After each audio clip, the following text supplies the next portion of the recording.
Carter Brown Mysteries is an old-time radio show using the characters from the prolific mystery writer Carter Brown. This great old-time radio mystery series is known for its quick pace, good screenplay, and acting.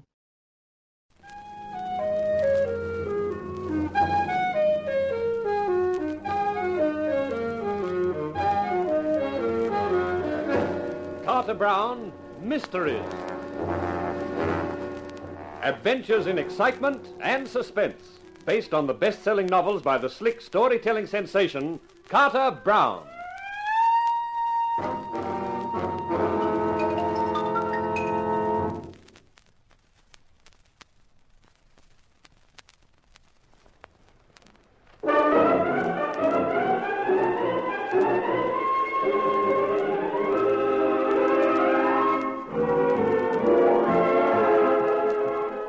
How do you do, ladies and gentlemen? This is Carter Brown to introduce another one of my books for you. This story is called The Lady Was Lethal, as my hero, Johnny Eaton, found out. And in finding that out, he also found quite a lot of tension and trouble, which is my cue to quit and let Eaton carry on.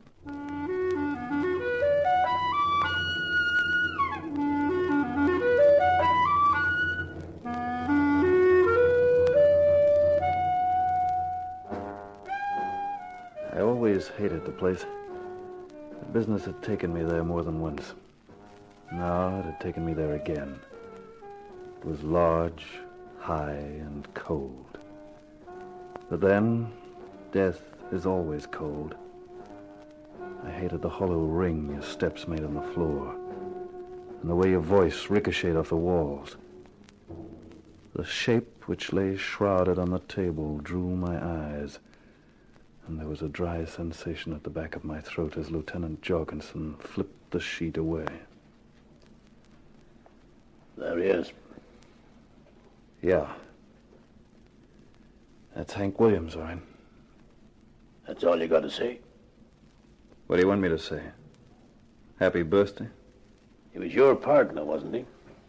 He was my partner. You're a tough guy, aren't you? Johnny Eaton, the man with the poker face. I show you your partner's body and you react like it was a guy you'd never seen before. You want me to bust out crying? What good would that do Hank? You guys have been in partnership for the last 5 years. Always acted like you were the best of pals. You were away in Detroit for 3 weeks on a job. You come back, I tell you Williams is dead. So? So I'm wondering, Johnny. Wondering whether you're really tough or just plain scared. What's that crack supposed to mean? Let's get out of here and I'll tell you. Well? I'm wondering how much you know about why Williams was knocked out. Maybe you're acting like a clam because you figure you'll stay alive that way.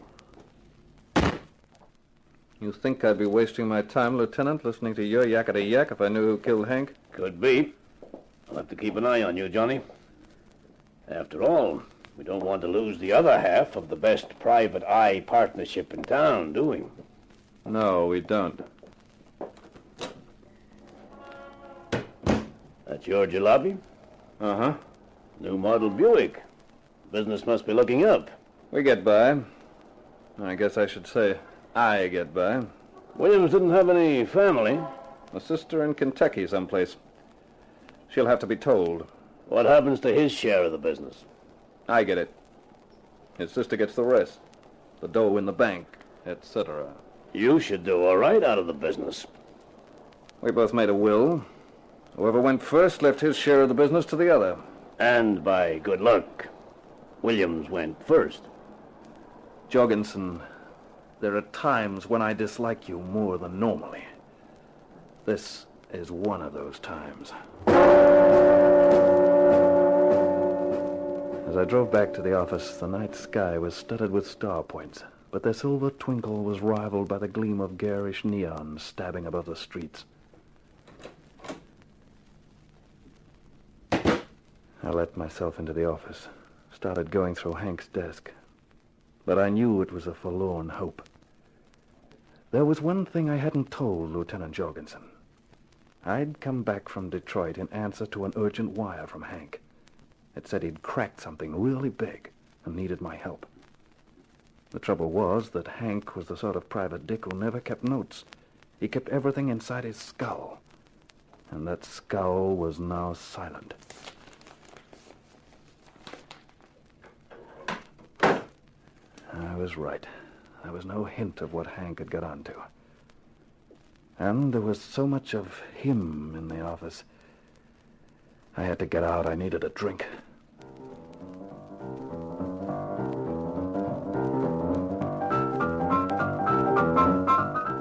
It was a honky-tonk. I wasn't feeling like the black tie nightclubs. This dive had a sign outside which spelled the world's most beautiful girls. Inside, the world's most beautiful girls were dancing with sailors, small-time hoods, and suckers. They all looked bored, and most of them chewed gum while they danced. Romantic. Your drink, bud. Thanks. Hey, you look kind of gloomy, kiddo. Why don't you cheer up and have a dance? 50 cents a ticket. Go away. Well, you don't have to be rude. If you don't want to have any fun, well, okay. Go but... splash in the sea. Oh, now look, there ain't no call to be... Beat it, babe. What? I said beat it. Oh, well, okay. There's no need to get tough about it. Dames. Mind if I park? Suit yourself. If you can find a glass, you can even have a drink. No, thanks. Cigar? No, thanks. You're Johnny Eaton, that right? Yeah. I was looking for you. So, now you've found me. How much do you want? For what? You know what. How much? I don't know what you're talking about. Quit stalling, Seamus. Name a price. Look, let's play a little game. Let's pretend I really don't know what you're talking about. So you tell me, and then if I've got it and it's for sale, I'll name a price. Okay. I'm talking about the thing your partner, Hank Williams, had. He didn't have it this afternoon, and it wasn't in your office. So he either sent it to you or he parked it someplace and told you where.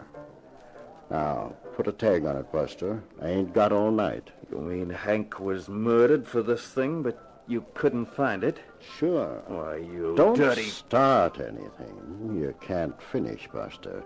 I've got company. That little punk propping up the jukebox? Plenty of good guys have been perforated by a punk. That's a point. So, how much?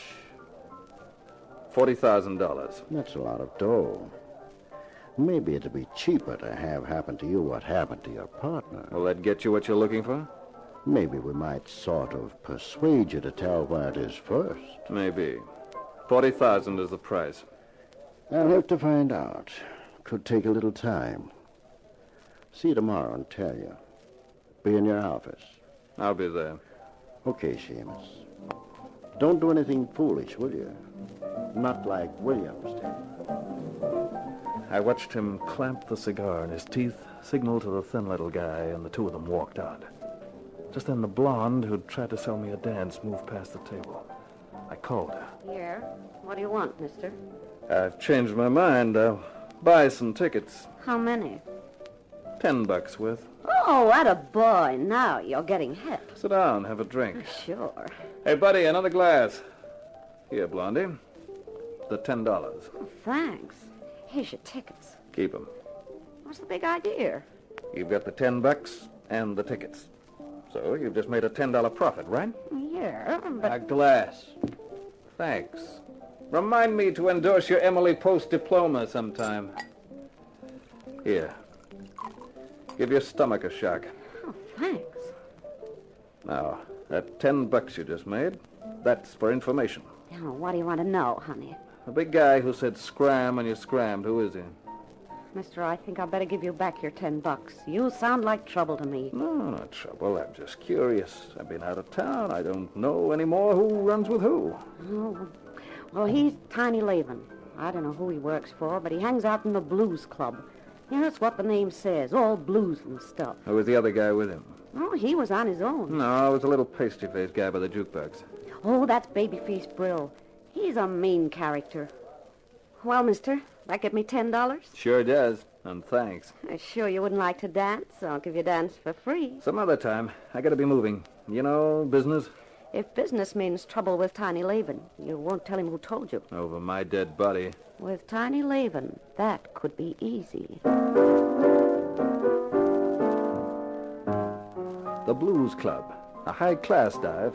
Cloths on the tables. No taxi dances. A floor show. 6 girls were just finishing a routine as I sat down and ordered a drink.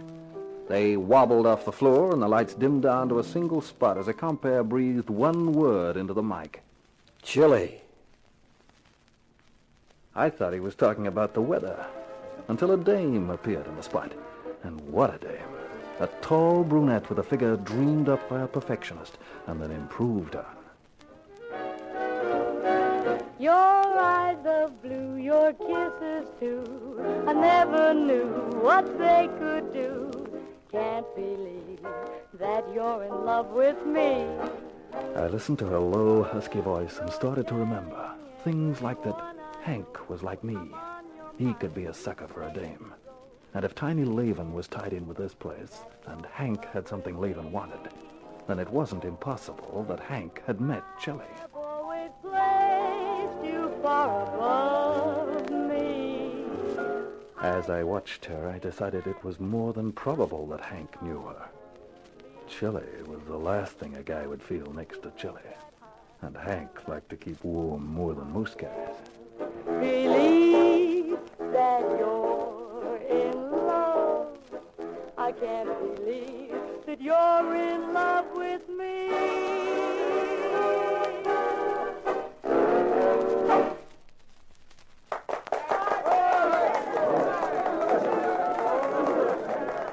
She finished her number. They yelled for more, but she just waved and wove off. I called the waiter. Yes, sir. I'd like to talk to Chili.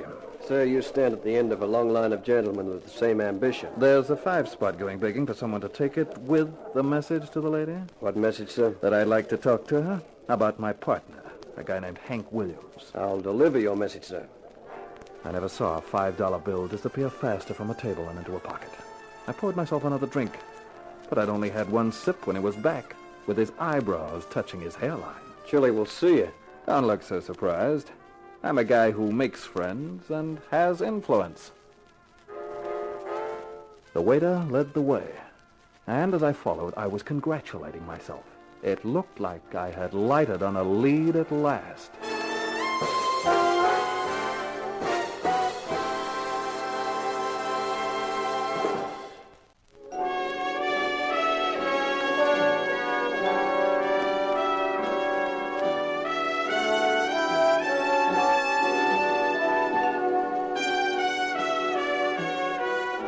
Any person in the private eye profession runs the risk of sudden death. But the death of Hank Williams, my pal and partner in the firm of Williams and Eaton, came as a double shock. Because Hank had wired me that he was onto something big. And when I got back, it was too late to ask him what it was. Also, Hank was a guy who never put anything on paper, so I had nothing to give me a lead. But I found that it involved a muscular male named Tiny Laban and a mean mobster called Babyface Brill. It also seemed to involve the singer at the Blues Club, a girl named Chili, who was anything but. You're the man who sent the waiter with the message? That's right. You wanted to talk to me about Hank Williams. Yes, he was my partner. I'm Johnny Eaton. Glad to know you, Johnny. I'm even gladder to know you. Oh? Why? Look in your mirror, for a couple of good reasons. Chili, you knew Hank, didn't you? Uh-huh. When did you last see him? 2, maybe 3 days ago. I'm not sure. Why? Nothing's happened to him, has it? Only one thing. He's dead. No. Oh, that's not true. It can't be. I'm afraid it can, and it is. This afternoon. Poor Hank. He wouldn't listen to me. I told him it was dangerous. What was? Oh, whatever he was doing. He kept telling me he was onto something big, that he was saving it for his partner, but I knew it was dangerous by the way he talked. Dangerous enough to kill him. Do you know a guy named Laban, Tiny Laban? I've heard the name somewhere. Comes into this club, they tell me. Big guy, smokes cigars. I think I know who you mean. What about him? I think he had something to do with it, that's all. I liked Hank. He was a nice guy. Anything I can do to help Johnny, I'll do. Thanks. Come in. Chili, I heard that... Oh, Sorry, I thought you were on your Oh, own. it's okay. This is Johnny Eaton. He's Hank Williams' partner. You remember Hank? Sure, the private dick. This is Hal Waltham, Johnny. He owns the Blues Club, which means he employs me. That makes you a lucky guy, Waltham. And I know it. How's Hank? They're looking after him very well down at the morgue. You're joking. No, Hal. He was killed this afternoon. Well, of all the tough breaks. I was telling Johnny that anything I can do to help, I'll be only too glad. But Hank never talked about his work. No. Well, same thing goes for me, Eden. Anything I can do, anything at all. Nice of you, Waltham. If there is anything, I'll look you both up. Particularly Chilly. What she's got is worth looking at. I picked up a cab from outside the Blues Club and gave him the address of my apartment. When I put the key in the lock and opened the door, there was a light coming from the living room. Automatically, I reached for my gun. Then I remembered I wasn't carrying it. I moved into the living room and got a surprise. A beautiful blonde surprise with tear-filled eyes. Oh, I'm sorry, but I didn't know when you'd be back, and I just had to see you. Well, how flattering can a blonde be? You are Johnny Eaton, aren't you? Unless I've changed in the last 10 minutes. The superintendent of the building let me in here.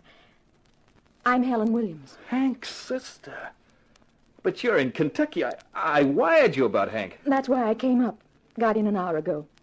The caretaker at Hank's apartment house sent me to the police. I saw a Lieutenant Jorgensen. He told me what had happened. And then I came here. Well, it's tough, Helen. I know Hank was a great guy. Yes. Yes, he was. You go ahead, honey. If you want to cry, it won't worry me any. You could weep a few tears for me, too. No, I mustn't. Could I have a drink? Sure. We'll both have one. What'll you do now, Helen? Go back to Kentucky? No, not until Hank's murderer is behind bars. I'm staying until he's caught. Your drink. That might take a long time. I don't care. Where are you going to stay tonight? I hadn't thought about it. I couldn't go back to Hank's apartment. Not now. Maybe I could find a hotel. Not at this time of night. Tell you what, you stay here. I'll take the sofa. You can have my room. In the morning, we'll find you an appointment. Oh, thanks, Johnny. Thanks a million. Don't look at me with those trusting eyes. Why not? Because I don't know that I'm too trustworthy. Not with a bewitching blonde. Well, I trust you, Johnny. And since I'm going to stay, I might as well be useful. Anyone as decorative as you doesn't have to worry about being useful. Well, I'm going to be. You'll meet someone in the office now that Hank won't be there. I'll be your secretary. That's fine. Anything that keeps you close by suits me. Jerk your mind off my gender and think about justice. For Hank's killer. Okay, Helen, you're right. I better give you the story so far.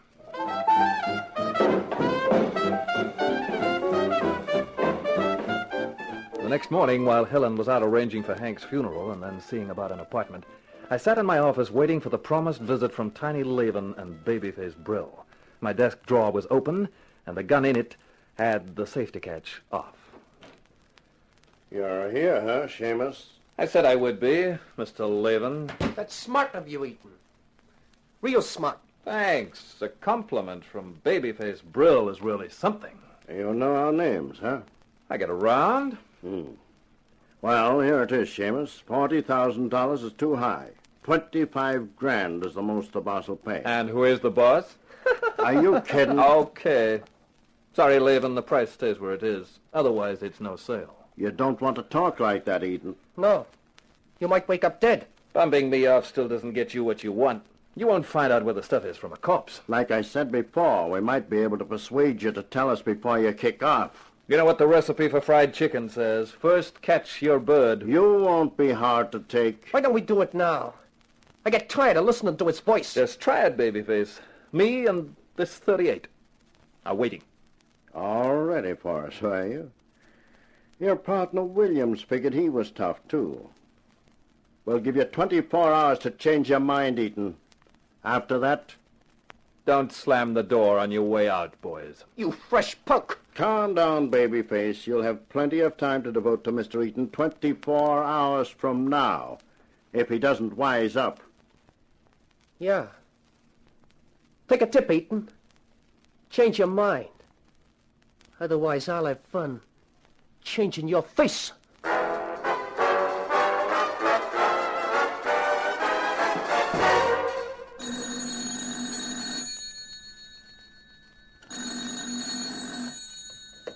Johnny Eaton. Johnny, it's chilly. Not with your voice warming up the wire. I've been thinking about what you were telling me last night. I might be able to help a little. That's fine. Could you come over and see me? Sure, let's see. It's just on 6 o'clock now. I won't be through at the club until nearly midnight, and I don't think it would be a good idea for you to come there. My apartment would be better. Much better. Just you and me and a bottle makes 3. The address is apartment 16, 248 Parkview. Great. See you at midnight.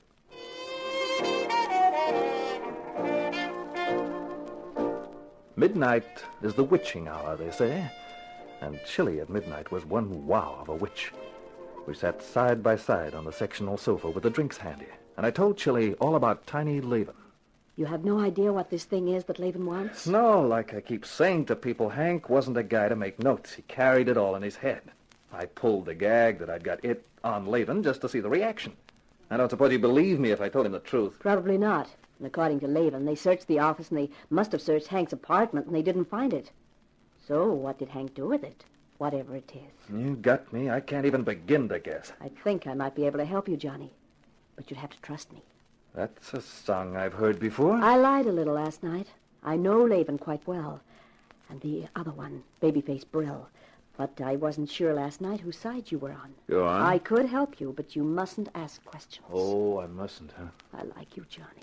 I want to help you, but I can't help liking you as well, can I? It's the fatal Eaton charm. And every time a dame tells me it's working, I find I've lost my wallet later on. You're a cynical character. I've been around a long time. Not around me.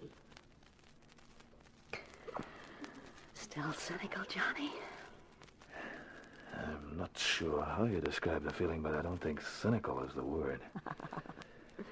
You were going to tell me about Laven. He and Brill are a couple of strong-arm men. I didn't think they were chartered accountants. They're tied in with the Blues Club. Huh? It really is a club, but its membership is secret. So that's what Hank was onto. I guess so. I thought it was just me. Who runs the place? Hal Waltham is the manager, but he's only paid. I don't know who really owns it. Laven gives the orders. Maybe Hank had some proof. Maybe that's why they murdered him. To stop him turning it over to the cops. Be your age, Johnny. A joint the size of the Blues doesn't exist without protection, which includes protection from the cops. Hank must have had something more than that. Anyway, why did he get so interested? Why would he stick his nose into a tough setup like the Blues? Yeah, that's right. Sometimes I'm so dumb I can hardly believe it myself. Of course he had a client. Sure. So find his client, and you might get some idea of what he had that they want so badly. Yeah, it's a bright thought. The only thing is how do I find him? You should know. You're the detective. Who could that be at this hour? Well, it's not opportunity. That only knocks once. Oh, I guess I'd better go and find out. As she walked out of the room, I thought that with things as they were, I'd be happier safe than sorry. So I eased the gun out of my shoulder holster and stood behind the door so that I was hidden from anyone coming into the room. What's the idea? Inside Chili like a good kid. Sorry about this, but it's nothing personal. Just orders. Whose orders? Just orders. I'll give it to you nice and quick. You won't know a thing about it, honest. Like you gave it to Hank Williams? I wouldn't know anything about that. But I can't stand your yabbering. And it won't do your nerves any good either. So long, Chili. Nothing personal, you understand? Sure, she understands. What? Oh, Johnny, am I glad you were here. Oh, I believe you're as tough as they say. Babyface didn't seem to like you. Brill neither likes nor dislikes anybody. It's just a job as far as he's concerned. A job he's paid to do. The interesting thing is, who's paid him to rub you out? I don't know. Well, whoever it is, it's a sign they're getting scared, which means they might make a mistake. And when they do, I'll be right there.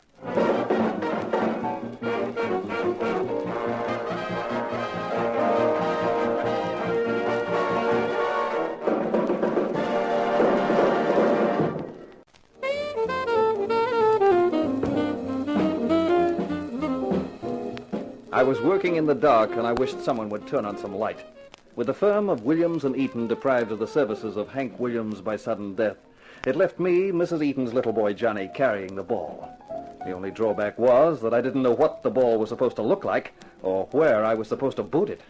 Well, what did you do with this Babyface Brill after you knocked him out? Hal Waltham, the Blues Club manager, came over, and I gave Babyface to him. What does it all mean, Johnny? Helen, I wish I knew. It certainly looks like it's all tied in with Hank's murder. That is for sure. Your brother had something or knew something. Why the heck the dumbox always insisted on playing his cards close to his chest, I'll never know. If only he'd left a note, some hint. Even if he had, you'd still never have found it. That Laban man would have got it first. Yeah, I guess so. How's the apartment, Helen? Oh, it's all right, Johnny. I'm afraid I can't take much interest in anything till Hank's killers. Yeah, I know, honey. I know. Now, who's that, I wonder? I can tell you. It's a man named Stokes. He called up this morning and wanted to see you. I told him you'd be in the office about this time. Okay, Helen. Let him in. Huh? All right, Johnny. Mr. Eaton? Oh, yes, sir. He's in the small office there. Won't you go in? Thank you. Good morning, Mr. Eaton. My name is Stokes. Good morning. Shut the office door. We'll be nice and private. You wanted to see me? What can I do for you, Mr. Stokes? I read about your partner's death. A terrible business. His sister and I agree with you. I have his murder on my conscience, Mr. Eaton.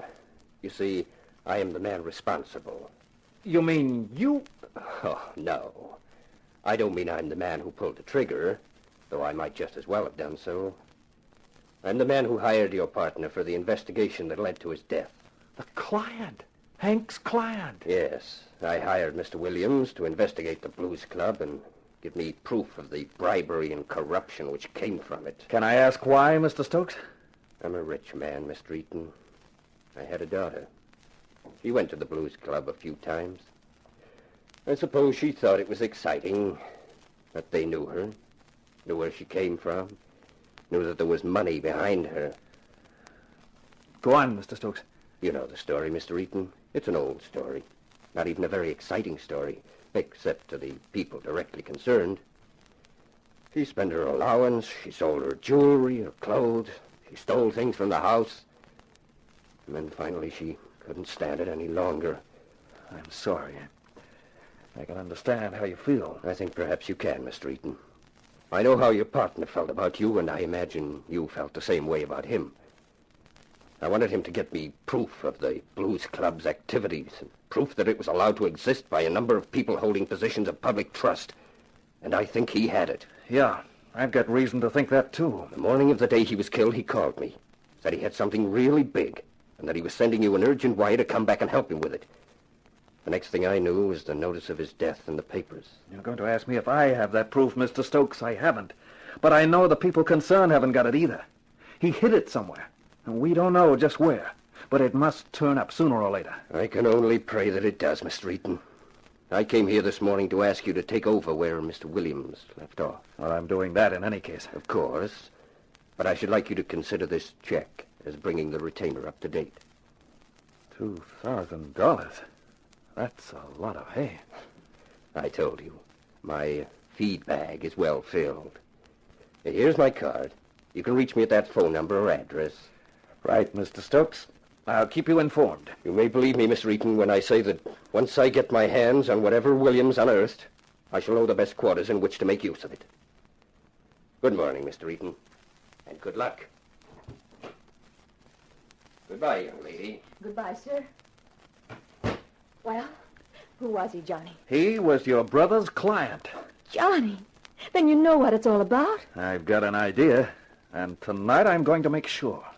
Tonight, I'm paying the Blues Club another visit.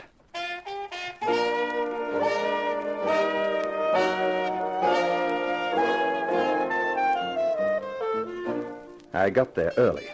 The club was only half full. The waiters were looking bored, and after a couple of drinks, I donned the dull expression, too. I folded a couple of 5 spots in half, held them prominently in my hand, and signaled the guy who'd served me. Same again, sir? No. This is a bit slow. I'd like to go upstairs. Upstairs, sir? Don't kid me. A pal of mine told me all about this joint. I want some fun. How about it? I'll inquire, sir. If you'll just wait. I waited, with my fingers crossed and my eye on the entrance in case the hefty hunk that was Tiny Laban showed up. Then the waiter was back. If you'll follow me, sir. Sure.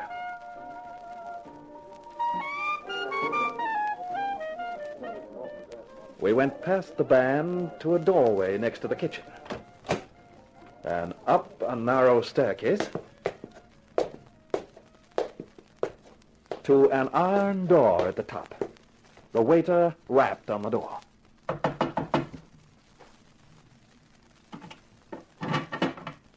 Yeah? A new member. Okay. Come on in. New member, huh? What's the name?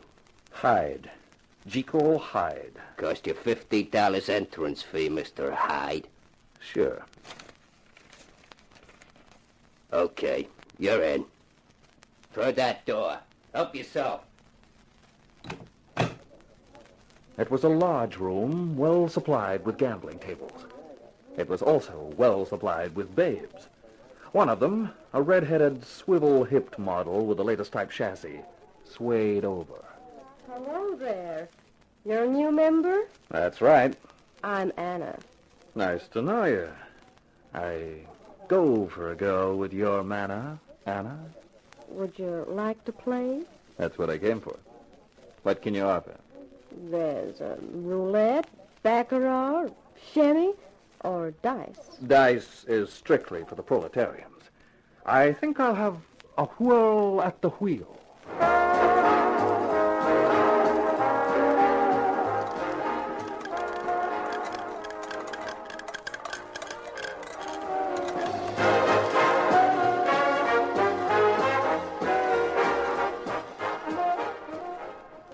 Have some more champagne, honey?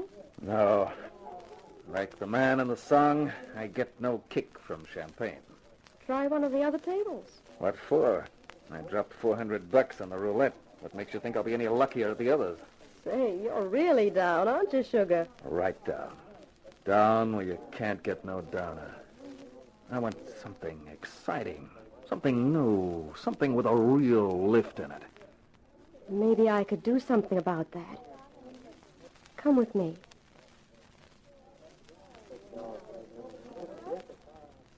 In here. Give me $200 and I'll get it for you. Okay. Just wait here. I lit a cigarette and waited. I thought I was getting closer. Closer to finding out what Hank had found out. Then I remembered he'd got killed for it. Here you are, honey. Just 2 pellets? Comes high, doesn't it? $100 a pellet. That's the real thing. You ought to be grateful. I am, baby. And I'm going to demonstrate my gratitude to you. You are, Sugar? How? Like this. Oh! Sorry, Anna, but it's time I was going. And I wouldn't want you to stop me.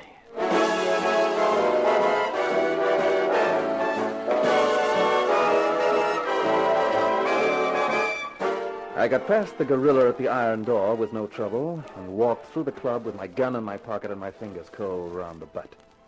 Half an hour later, I was in my apartment, and the 2 little white pellets were safely stowed away. Whether they'd make evidence or not, I wasn't sure.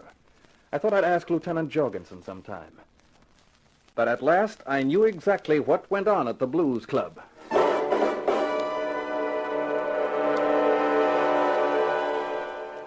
Good morning, Johnny.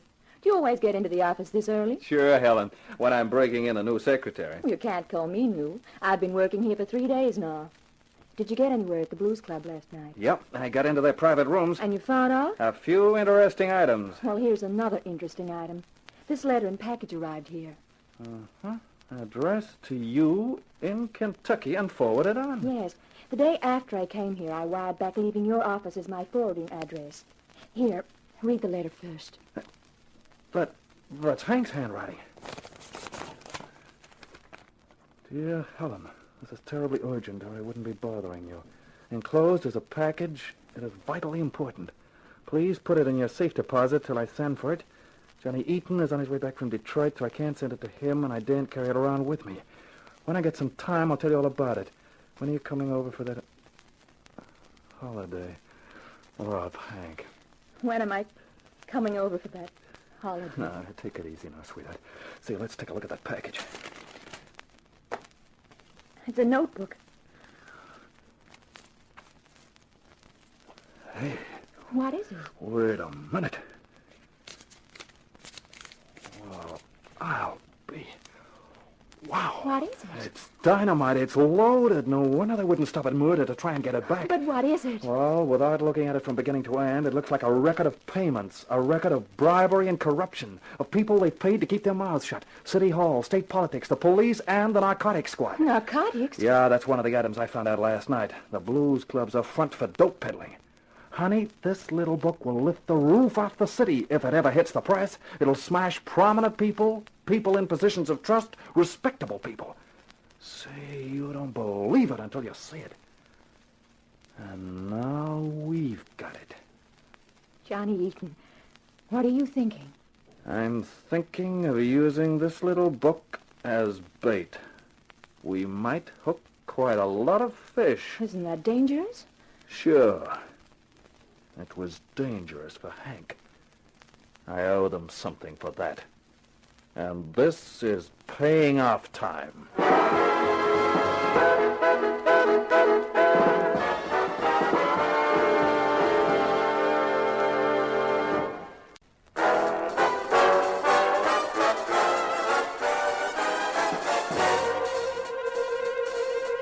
The light had broken. The motive for the murder of my partner, Hank Williams, was clear, contained in the notebook he'd sent his sister, and which now lay on the desk between us in my office. I stared at the notebook, and my thoughts turned to the past, to when Hank Williams and Johnny Eaton were a team, a first-rate private detective team. And now there was only Eaton left. Well, they were going to pay for it. What are you planning to do, Johnny? Listen, and you'll find out. Who are you calling? The Blues Club. This is where the hook gets baited. Blues Club? I want to talk to Mr. Laban. Who's calling? Tell him Johnny Eaton. He'll talk to me. Hold on. Laban, you're late calling to tell me you've changed your mind, Seamus. The 24 hours I gave you is over. That's not what I'm calling for, Laban. So, what do you want? Just to tell you that I've definitely got the goods you want, all done up in a neat little book. Yeah? 40,000 is the firm price. You've got till tomorrow morning. Otherwise, it goes to Washington, and they can sort it out on a federal level. So make up your mind fast, won't you? Now listen. Goodbye, Laban. Oh, Johnny was that smart. They'll be after your blood. And I'm after theirs. Where do we go from here? To my apartment. I feel safer when we're both there. The only way in is through the front door. The windows look out on a sheer drop of 7 floors, and the fire people are always complaining because we've got no fire escapes. So long as we watch the door, we're set. Once we got to the apartment, Helen headed for the kitchen to rustle up coffee. I set about a little work. I found a piece of oil silk, carefully wrapped the notebook and my gun in it, and tied a piece of wire around it. I went downstairs to my car, took off the petrol filler cap, and carefully slid the package into the petrol tank, attaching the wire to the screw thread on the cap. It was as good a hiding place as I could think of. Johnny? Yeah, it's me, honey. Coffee's ready. Here you are. Thanks, honey. Say, what have you done to yourself suddenly? Nothing. Why? I don't know. You look a different girl somehow. I'm the same girl, only now you're beginning to notice me. Johnny. Okay, I'll go. Who is it? Me, Jorgensen. What's the matter with you? Nothing. Come in, Lieutenant. Thanks. Who is it, Johnny? Lieutenant Jorgensen. Pour him a cup of coffee. Let's go in the living room, Lieutenant. Okay, but I haven't got time for coffee. You know Helen Williams, Lieutenant. Hello, Lieutenant. Hello, Miss Williams. Sure you want to have coffee? No, thanks. You don't look happy, Sleuth. What's your trouble? You know a dame called Chili? Real name Elsie Kuchenheimer? I know Chili. I never met Elsie. You never will. Now, someone shot her about an hour back, 3 times. That's tough. But why tell me? Because I'm going to take you in, Johnny. Captain's orders. Take me in for what? To be held as a material witness. You're kidding, Jurgensen. No, this is on the level. The captain wants to talk to you. We'll see about that. I'm calling my lawyer. No, Johnny. Why, the artillery, Jurgensen. The captain wants to talk to you without any lawyers. You carrying a gun? If you are, you better let me have it. I'm not healed. Okay, then let's go. Helena won't be long.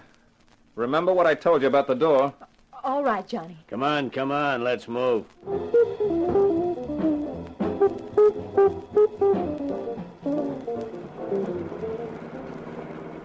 Things must be getting tough in the police department, Lieutenant. Why? Can't afford any squad cars to make a pinch. Just you in an ordinary auto. No other cops. The captain wants it done the quiet way. Hey, this isn't the road to the precinct. The captain's over at 23rd. Oh. What's the idea? What are you stopping for? The book, Johnny. I want it. Oh. Because one of the names in it is yours, Jurgensen? Because one of the names in it is mine. I've been 15 years on the force, Johnny. I'm not letting anybody take that away from me. Well, what do you know? A crooked cop worrying about his good name. You got a choice, Johnny. You can give me the book, I'll burn it and forget we ever talked about it. Or you can stay clammed up and I'll turn you over to the others. I don't know what you're talking about. Okay, I gave you a chance. Now I'm going to give you something else. No!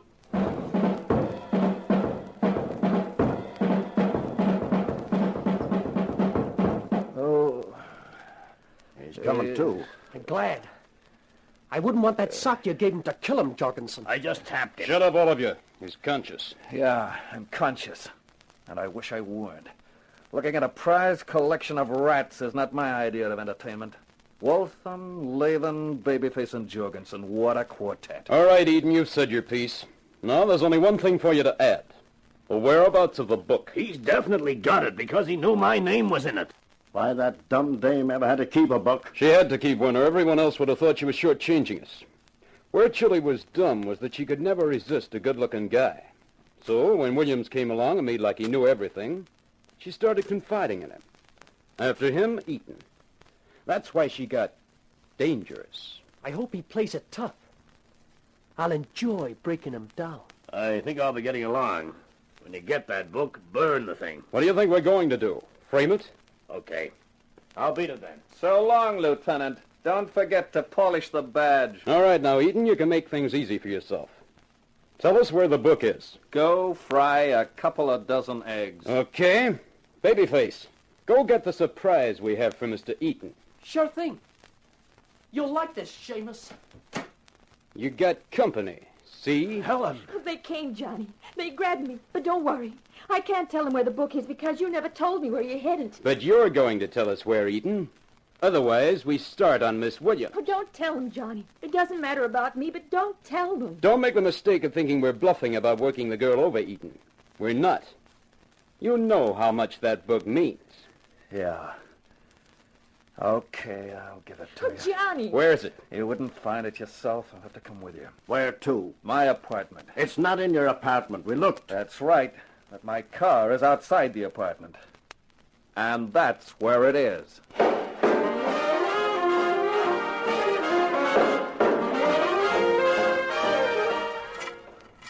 What are you fiddling with a petrol cap for? Because that's where it is.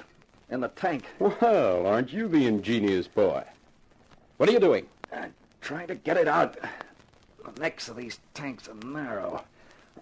Come on, hurry it up. If you want it, you'll have to let me get it out. Okay. There it is. Give it to me. Well, that's in the right hands at last. Let's go. Back to my car. You got it? Right here. You gotta burn it now? Burn it?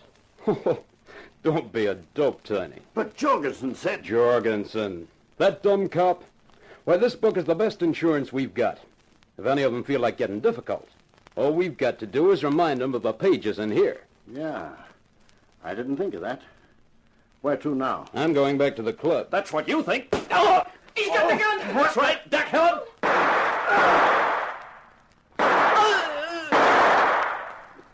Okay, sweetheart. You can get up off the car floor now. I think on my bones. Johnny, you shot both of them and knocked out Wolf. Well, I had the advantage of surprise. Plus the 38 they didn't think I had. I didn't think you had it either. Where did you get it from? Out of my petrol tank. I got it out while I was bending over for the book. And it's the finest fuel my tank's ever held.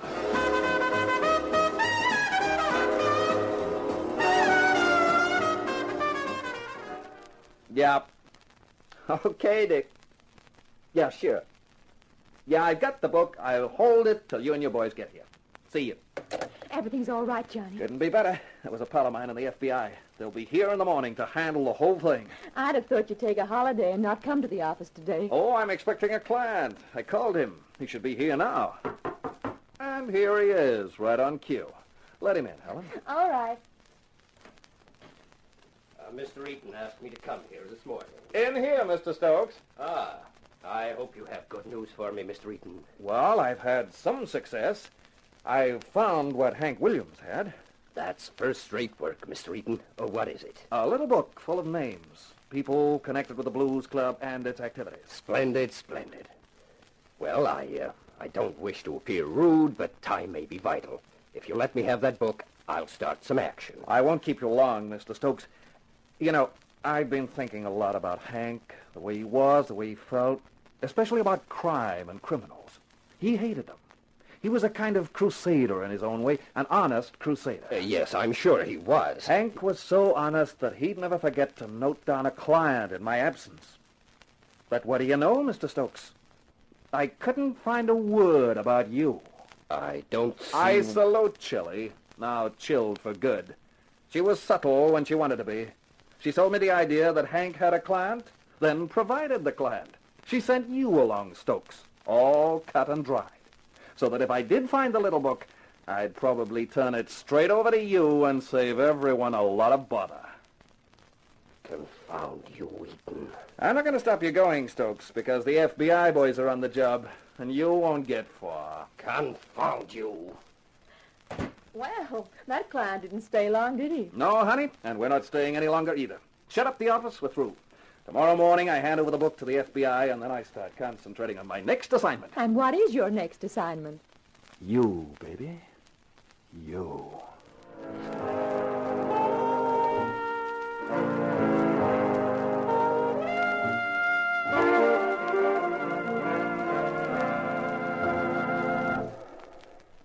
This is Carter Brown.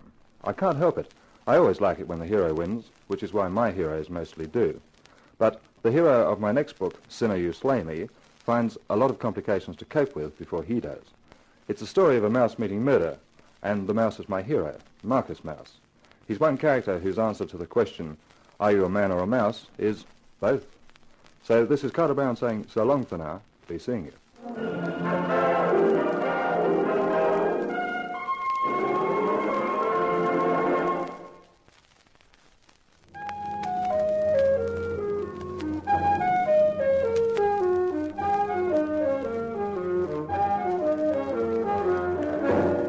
In The Lady Was Lethal, you heard our star James Condon as Johnny Eaton. The Carter Brown Mystery Theater, based on the best-selling novels by Carter Brown, is dramatized and directed by Morris Travers for Grace Gibson Radio Productions.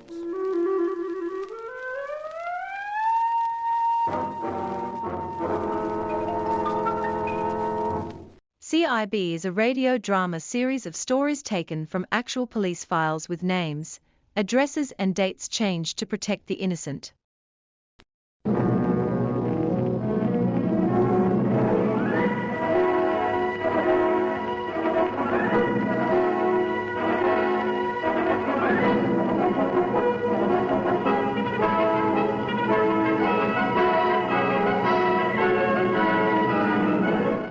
CIB.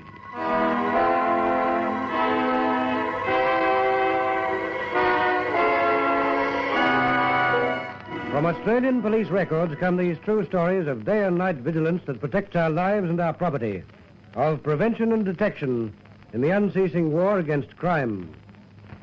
CIB. From New South Wales, the true story of the clue of the knotted stockings.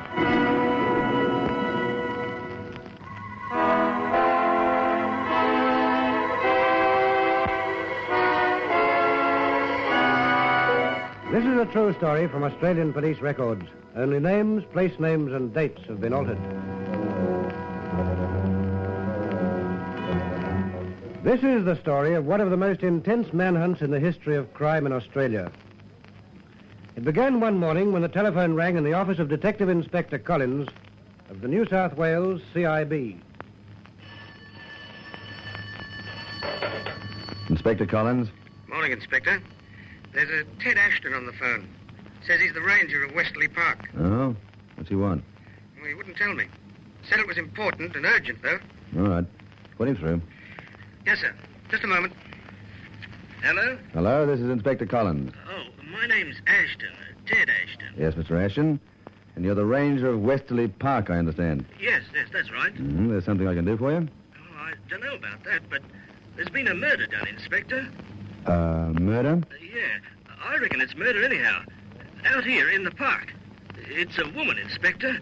I found her just a few minutes ago. Will you send someone out here? I'll be out there myself, Mr. Ashton. Just as quick as I can. Oh, it's just a bit further along here, Inspector. Right. I didn't touch a thing. Just left her exactly like I found her. Good. Just felt her to see if she was breathing, that's all. Mm-hmm. But she wasn't. Don't know much about this sort of thing, but I reckon she's been dead for quite a few hours. Oh, just under that tree, there she is. All right, thanks. Be wanting me anymore? Not for the time being. Okay. But I'll be around if you do. Yes, thank you. Come on, Mick. Okay.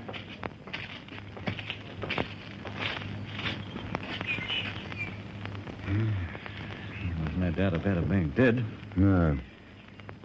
Looks like she was strangled. Yeah. Yes, it does. No, it says she was dragged from over near that flower bed there. See the drag marks? Clear as clear. Yeah, just stand aside a bit, Mick. Huh? Yes, indeed. That's a very distinct man's footprint, isn't it? The left shoe. Yes. And very much down at heel. Huh? Look at it closely, Mick. The heel of that shoe has been worn almost right down to the uppers. Oh, you see? Yes, I reckon you're right, boss. Sure I am. Not that it'll necessarily be of much help to us. Plenty of fellas in this city with worn-down heels, and anyway, that footprint mightn't belong to the murder in any case. I'd like a small wager that it does. We'll have a cast taken of it anyway. Let's see what else we can find.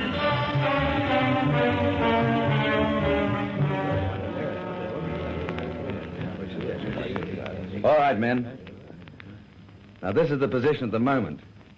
We still don't know who the girl was.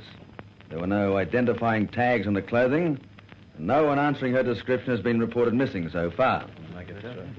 Well, the afternoon papers will be publishing a full description, so I dare say someone will come forward to identify her before very long. Now, as to the cause of death, the autopsy confirmed our theory that the girl was strangled. It seems likely that the motive was robbery. Now, we've searched every inch of that part thoroughly, but there's no sign of a purse or a handbag. Yes, well, as most of you probably know, her frock, or what we assume to be her frock, her hat and her shoes were found in the scrub some distance from the body. They'd been wrapped in a bundle, and the bundle had been tied with a stocking. That's about all we know. To a certain extent, we'll have to go on working in the dark until the girl's identified. Now, Mick Lawrence and I are going to concentrate on that angle. Meanwhile, I want all the rest of you to canvass all the houses and hotels and residentials and flats in the neighborhood of Westerly Park. There's just a chance that someone saw or heard something that might help us.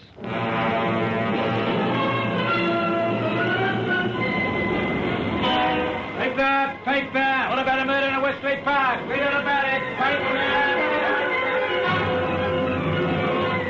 police here, madam. We're making inquiries into the death of a woman in Westerly Park, and we were wondering if you happened to hear or see anything that might assist us.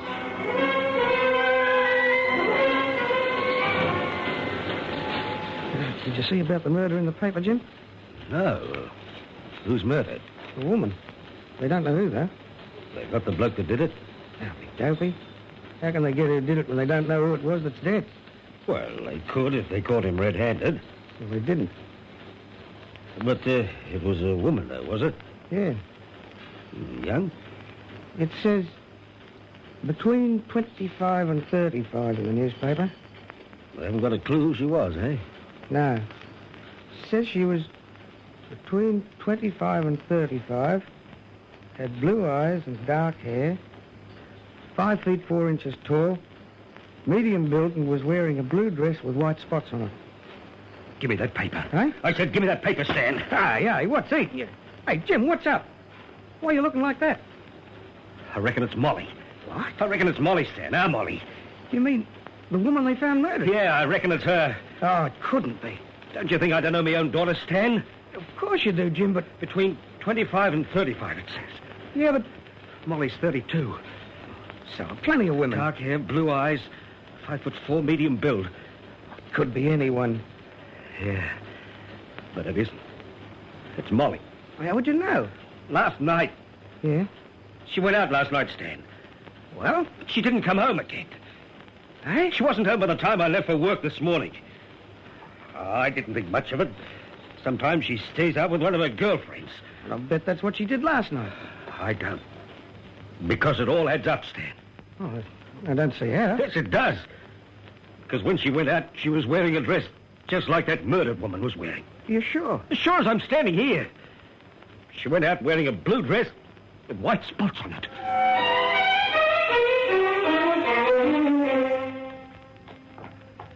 In through here, please, Mr. Henderson. Yes. Thank you, Inspector.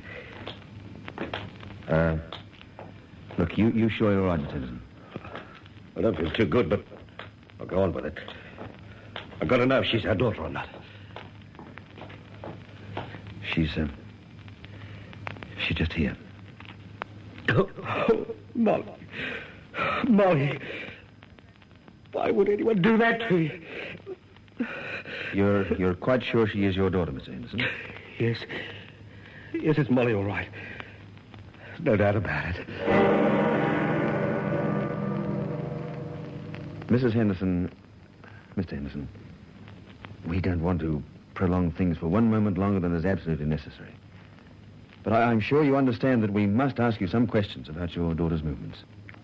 If we're to clear out this dreadful crime. Yes, of course, Inspector. We understand. Thank you very much. Your daughter lived with you? Yes. That's right. Well, when was the last time you saw her? Last night? At about 7 o'clock, I think it was. Nearer 7:30, Mildred, it'd be. Remember, we'd just turned on the radio when she came in and said she was going out. Oh, yes, that's right, Jim. It would be near 7:30. She came in and told you she was going out. Where was she going, do you know? To the local pictures. Yes. Well, by herself or perhaps with a friend? She didn't say anything about going with anyone, did she, Mildred? No. Did she often go off to the picture shows by herself, Miss Anderson? Well, now and again she did. Other times she'd go with a girlfriend. A girlfriend? She wasn't terribly interested in men, Inspector. But she did have some men friends. Oh, yes, of course she did.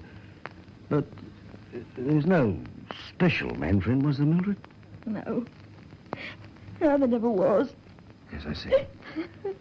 Well, now, when your daughter didn't come home after the pictures, didn't you worry about her? Oh, no, not really. She wasn't just a schoolgirl, you know, Inspector. She was a grown-up woman. She could come and go as she pleased. Mm-hmm. Well, it wasn't the first time she'd stayed out all night without letting us know. She was a good girl, Inspector. She wouldn't want to disturb us by ringing us late at night.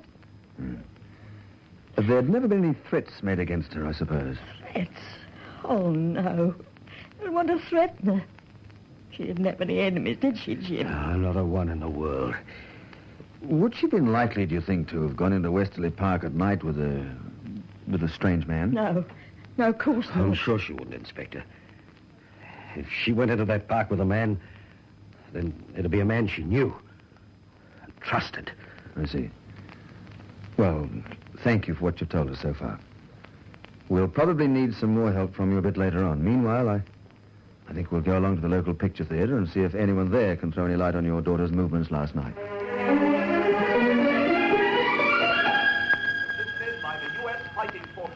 Yeah, sure. I knew Molly Henderson. We were for years. Did she come here to the pictures often? Oh, yes. I suppose you'd call it often. Once a week, anyhow. And do you remember when she last came here? Oh, of course I do.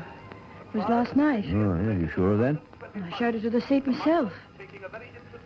And, who was she with, do you know? She wasn't with anybody. She was on her own. All the time? As far as I know. She came here by herself anyhow. And she sat by herself. I mean, there was others in the same row as her, but she wasn't sitting right next to anybody. You seem to remember these things remarkably clearly. Oh, I wouldn't say so. Just that she came in a bit late, and I remember talking to her and showing her where to sit, that's all. I see. Well, now, what about the interval? What about it? Did you see her talking to anyone during the interval? No. No, I didn't. I didn't see her at all at interval. I didn't see her again all night. Then you didn't see her leave the theater after the show? No, but Phyllis Guest must have. She was the girl on duty at the door when the show ended. You'd better ask her. Where could we find her, do you know? No, I don't.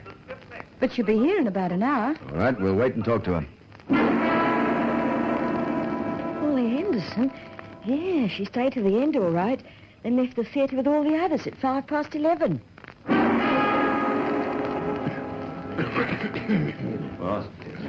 All right. Quiet for a few minutes.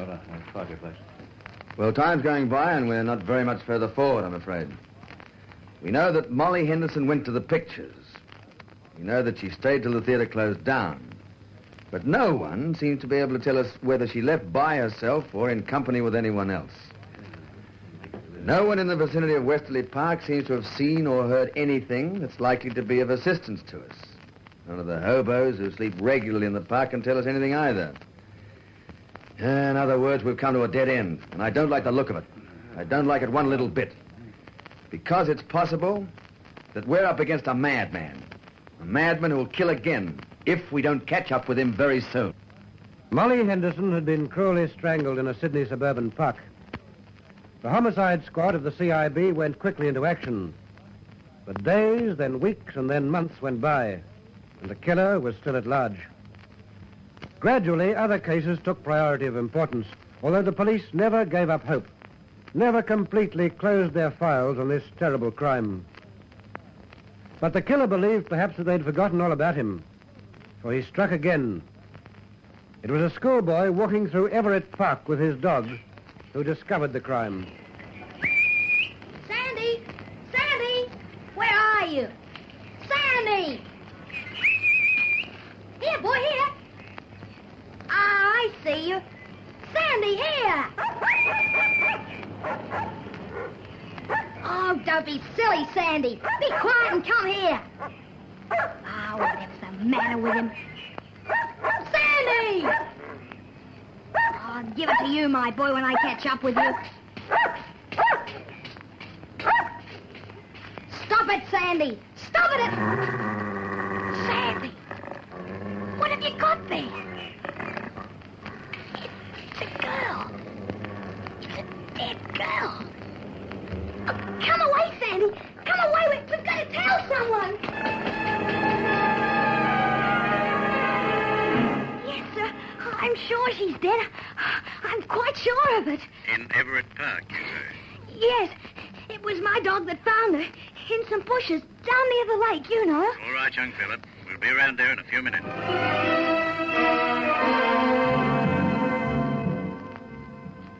Another strangulation case, I think. Yes, Inspector, looks like it. She's been badly knocked about, too. Yes.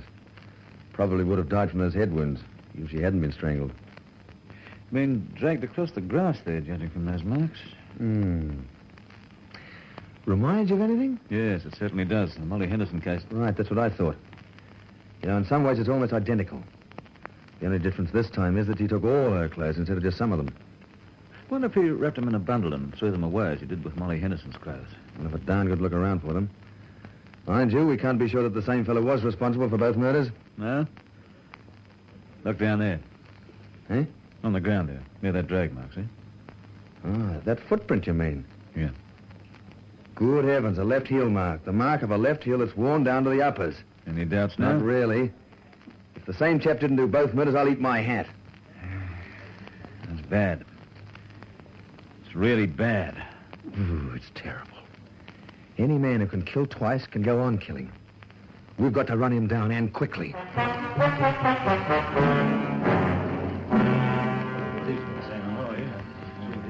All right, men, listen to me. As you know, the worst has happened. The man who killed Molly Henderson has killed another woman. At least everything points to that. Fingerprint records have established that the second victim was Hilda Maxwell. Yes, I think that most of us knew Hilda's record. That doesn't justify anyone killing her. The estimated time of death is midnight last night. Cause of death, strangulation. We found only a few of her clothes. A frock, a green one of her stockings, one of her shoes, and a handbag with a few coins in it. That's all. Now, as you know, the area around Everett Park is pretty thickly populated. All the same, we've got to go through it with a fine tooth comb. Somehow, we've got to find someone who saw something or heard something that'll lead us to the killer.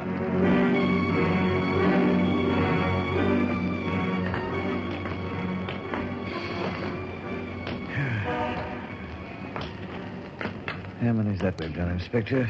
I lost count 3 streets back. Did you hear anything last night? Did you see anyone acting strangely around here last night? Yeah, crikey, how many times have we asked those questions this afternoon? I don't know, search me. And how many people have said, no, we didn't hear a sound? Or, sorry, but we didn't notice a thing. I know, every single one of them.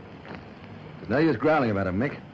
Not the only ones doing it. No, a lot of consolation, that is. And we've got to keep on doing it until we've been to every house, every building in the district. What's this place? Rooms to let. All right, come on.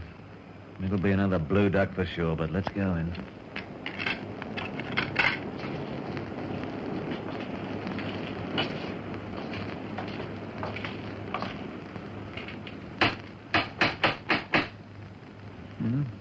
A nice, tidy-looking place anyway. Yeah. A welcome change after some of those places we've been in today. How some people live in the pigs... Yes? Oh, good afternoon, madam. We're from police headquarters. It's about the murder of that poor girl. Well, yes, as a matter of fact, it is. You'd better come in. Oh, thank you. Yep. If you hadn't called, I was coming to you. What? Huh? In through this door, here. All right. What's the strength of this, do you reckon? I wouldn't know, but I'll be asking. I'm afraid the place isn't as tidy as it should be, but, well, it's been a busy day. This is my husband. Harry, these men are detectives. You've come about that girl. Yes, we have. But before we ask you some questions about her, would you be good enough to tell us your names? I'm Harry Gray. This is the wife. Mm-hmm. And I'm Detective Inspector Collins. This is Sergeant Hill. How do you do? Pleased to meet you. Mrs. Gray, I think you said something about coming to see us if we hadn't come to see you. That's right. Yes, well, just what did you mean by that remark? Will you tell them, or will I, Harry? Oh, you'd better. Oh, no, you. All right, then. Mind you, it mightn't have anything to do with the murder at all. On the other hand, it might. Yes? It was like this. Last night, Mrs. Gray and myself were sitting out on the front veranda. Yeah. A bit before 8 o'clock it was. About 7:45. Mm-hmm. Well, right opposite our veranda are the gates into Everett Park. You see? The south gates, they call them. Mm-hmm. Well, at about 7:45, a car pulls up right outside the gates. And a man got out with a woman. Mm-hmm. Normally, I wouldn't have taken much notice of them. It's none of my business who goes into the park. But we noticed these two because of the big, shiny car they had. That's right. Mrs. Gray said to me, "That's a nice, shiny car, isn't it?" And I said, "Yes, Mum. It's a beauty, isn't it?" And then she said to me, I wish we could afford a car like that. And I said, well, you never know. One day we might at that. And that's how we came to notice the car and the man and the woman. I see. That's very interesting. Mind you, like I said, they mightn't have anything to do with the murder, might they? No. Tell me, Mr. Gray, would you have any idea of the make of the car? Oh, yes. I know my car's all right. It was a Manchester Tourer, last year's model. I see. But, of course, I suppose any number of people stroll to the park, even at night? Yes, that's true enough, Inspector. But about half an hour later, the fellow, whoever it was, came out of the gates of the park, jumped into the car, roared up the motor enough to wake the dead, and then raced off. He did a crazy U-turn and then went up the street like he was in a mighty big hurry. The woman wasn't with him? Well, as far as we could see, she wasn't. Mind you, it was getting pretty dark at the time, but I don't reckon she was. Did you get a close enough look at the man to be able to describe him to us, Mr. Gray? No, I wouldn't say I'd be able to describe him. He was a bit too far away. And the light wasn't the best. You think he might have been the man you're looking for? I think it's highly likely, Mr. Graham. Although it's been suggested that the woman died at round about midnight. Still, we'd like to meet up with your car driver. If only you could have got a close look at him. Would it help if you know the number on the car, Inspector? It could be a tremendous help to know that, Mrs. Gray. You don't know it, do you? I saw the first 4 numbers. And you can remember them? Yes. They were 4528. Mrs. Gray, you're a wonderful woman. But would you mind if we use your phone? No, of course not. Will you fix it, Mick? Yeah, sure thing. It's in the hall. Come with me and I'll show you. Here, thank you very much indeed. Hey, you're going after that car, Inspector? Well, certainly we are. We'll check on any Manchester Tourer with a number beginning 4528. And at the same time, we'll check on every other Manchester Tourer, just in case the number plates have been switched. You don't leave anything to chance, you fellas, do you? We can't afford to, Mr. Gray. Especially when we're dealing with a murderer like this man.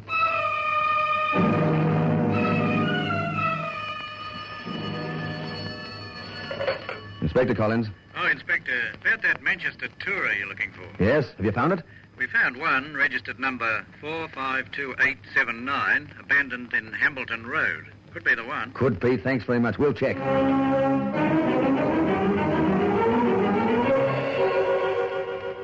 You're the owner of this car? Yeah, that's right. I'm quite glad to see it back in one piece, too. You reported it stolen from outside the Federal Picture Theater last evening? That's right. You spent the night at the pictures? Yeah. Could you prove that? Yeah, what is this? Could you prove you were at the pictures last night? Why should I have to do that just because my car was stolen? If you want to know, yes, I could. My wife was with me. You've had a good look through the car? Yeah. Anything missing? Oh, nothing much. But there is something. Oh, only 2 things as far as I can see. A blue sweater and a torch. A blue sweater and a torch. Things of little value. But things destined to prove of tremendous importance to the solution of these crimes. But the search was far from over. 2 women had died violently. And within a matter of days, within less than a week, the newsboys were to be calling out this startling news. Another murder! Read all about it! The killer strikes again! Read all about it! The killer strikes again!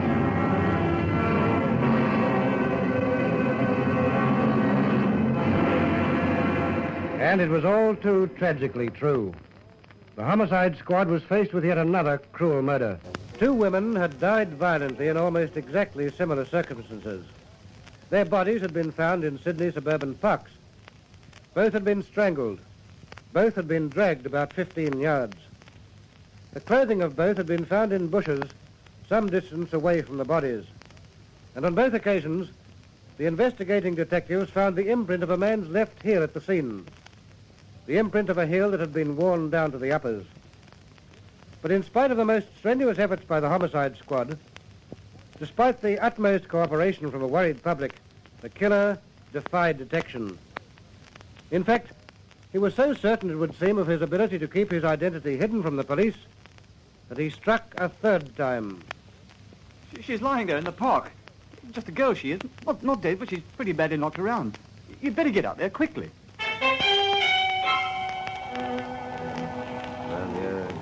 We've got her in the ambulance, Inspector.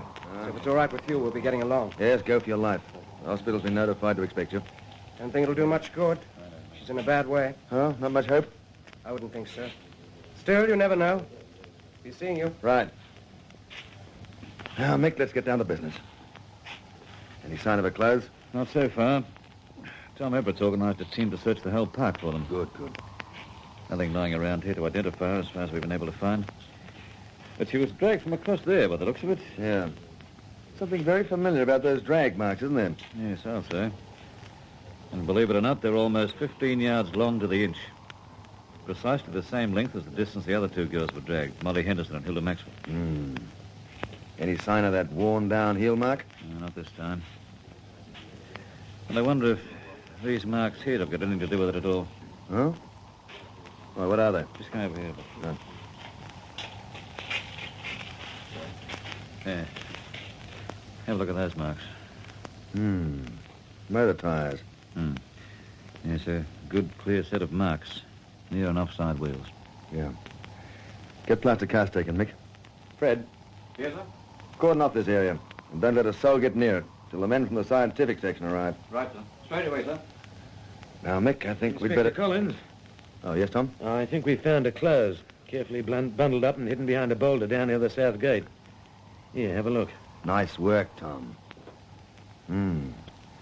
Well, not much doubt about it now, Mick. About what? That it was done by the same man who killed the other two. See how these clothes are tied together? With a stocking? Yes. And in precisely the same way as Molly Henderson's clothes were tied together. Any identifying tags on the clothes? I don't know. But let's get on with the job of finding out. Not a thing. Not a name tag or a laundry mark or any identifying mark of any kind. Nothing even to show where she bought her clothes. There's just one thing that occurred to me, though. What? Her shoes. What about them? Well, look, they're sort of unusual, don't you think? Well, they're different anyway. Well, that's what I mean. And because they're unusual and different, there might just be a chance of our tracing where they were bought. Yes, true enough. But they're not so different that there wouldn't be plenty of other pairs exactly like them. And shoe stores don't keep a record of all their customers. Of course they don't. But as far as I can see, the shoes offer just about the only chance we have of identifying the girl before someone comes forward and tells us she's missing. And that mightn't be till it's too late. So we're going to work on the shoes. Even though the odds against them leading us anywhere must be terrific. It was a remote chance and it meant a lot of painstaking work. But it paid off. In a remarkably short space of time, the detectives found themselves in the right shoe shop. That shoe, sir, is exclusive to this store. You mean no one else sells this style of shoe? That's right, sir. I see. Would they be made and sold in a large quantity? Oh, yes. We sell a lot of them. They're a very popular style indeed. Not unusual and different as we imagined, Mick. No, doesn't look like it. And so, miss, it would be quite impossible, I suppose, for you to tell us who bought these particular shoes from you? Normally it'd be impossible, sir. But in this case, I'm not so sure. Eh? Well, what do you mean? Well, there's a small mark inside. Just there, see? Yeah, yes, I do see. But does it have any significance? Well, it was put there to reserve this particular pair of shoes for a particular customer. Ah, it was? Yes. A girl came in a few weeks ago, tried them on and liked them. But she didn't have the cash to pay for them at the moment, so she asked me to hold them for her. And you put that mark inside? Yes, just to make sure. But when she came back to buy them, you wouldn't inquire her name, would you? I mean... As a rule, we wouldn't. But when she did come back, she asked to buy them on our pay-as-you-wear plan. So you'd have her name and address? Certainly we would. And please could let us have it as quickly as you can.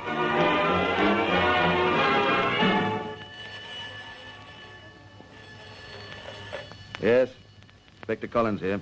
Highcliffe Hospital here, Inspector. Oh, yes? It's about that girl we brought in from Hendon Park. Yes?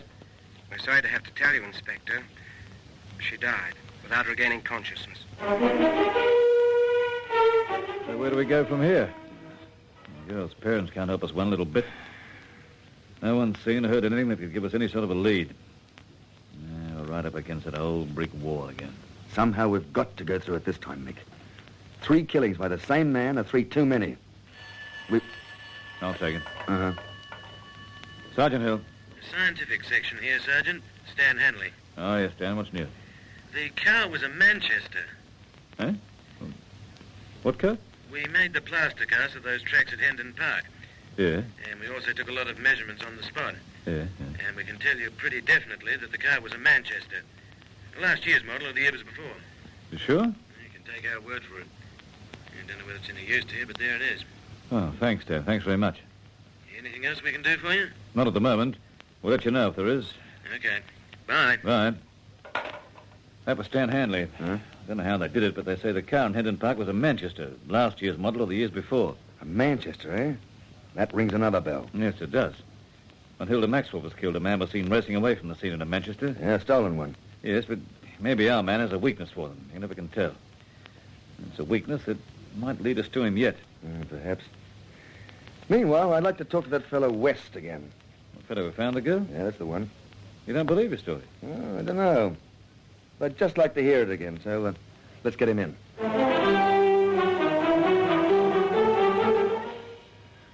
Very good of you to give us so much of your time, Mr. West. Oh, no trouble at all, Inspector, though I don't think there's much I can add to what I've already told you. Well, the point's this. We've made a lot of investigation since you made your first statement. Hmm? But I'm afraid we're not very much near a solution to the crime. He must be a smart one, whoever he is. Never leaves a clue, does he? Not many, anyway. But we'd like to go through your story again right from the beginning. Well, just in case you left anything out. I don't think I did, you know. Oh, no, possibly not, but you never know, do you? Okay, I'm easy. Mm-hmm. All right. You sit there. Right, Mick? Fine, thanks. Now, Mr. West, from the beginning, please. Sure. Well, it was this way, you see. I was walking through Hendon Park just after dawn this morning. Wasn't that rather early to be out for a walk? Huh? Well, I told you all about that before, didn't I? Yes, you did. We're going over the whole thing again, step by step. Now, just wait a minute. Yes? You fellows wouldn't be getting the idea that I might have done this murder, would you? We haven't any idea who did it. But you think I might have, eh? Not at all. We're merely doing what I said we would. We're merely going over everything you and other people have told us right from the start. Now, look, please believe that. It's the truth, Mr. West. Righto. That'll do me. But as for being out early for a walk, well, I'm out early every morning. Always have got up at crack of dawn ever since I was a kid. And I always reckon I might as well go out for a walk before breakfast to sit around the house, so that's why I was out this morning. Right. Did you see anyone else around in Hendon Park? Not a soul. Just mooching along on my own when all of a sudden I heard something. I couldn't for the life of me work out what it was at first. Mm-hmm. And then I heard it again. It seemed to come from a clump of bushes to the right. I reckoned it was something moaning, so I went across. I got a terrible fright when I saw what it was. It was a girl. She didn't have any clothes on, and she was just lying there and moaning. I could see she'd been knocked about pretty bad, so I raced out into the street and stopped the first car I could and got him to drive me to the nearest police station. That's all I know. There's nothing more you can tell us at all? Not a thing. Any questions, Mick? I don't think so. What he's just said ties in exactly with his earlier statement. All right, Mr. West, that's all we've been needing you for the time being. I can go now? Yes. Oh, and thank you again. I only wish everyone was as cooperative as you've been. Sorry, I couldn't help a bit more. Give us a call if there's anything else, won't you? Yes, of course. Well, cheerio, Inspector. Bye, Mr. West. See you, Sergeant. Yeah. What do you think? He's telling the truth. Yes, I think so, too. So now we're right back where we started. Yes. And that fiend is probably working out where he's going to commit his next murder. Let's face it, Mick. We're not 1 foot nearer to him than we were when we started looking for him months ago.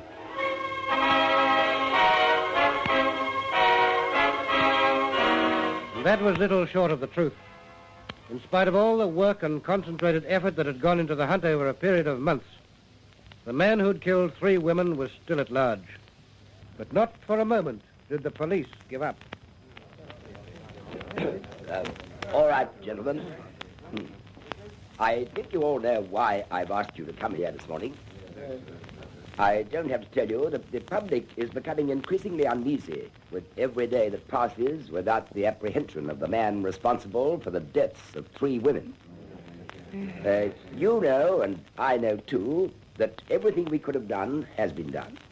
Inspector Collins and his men have done a difficult and long job efficiently and well.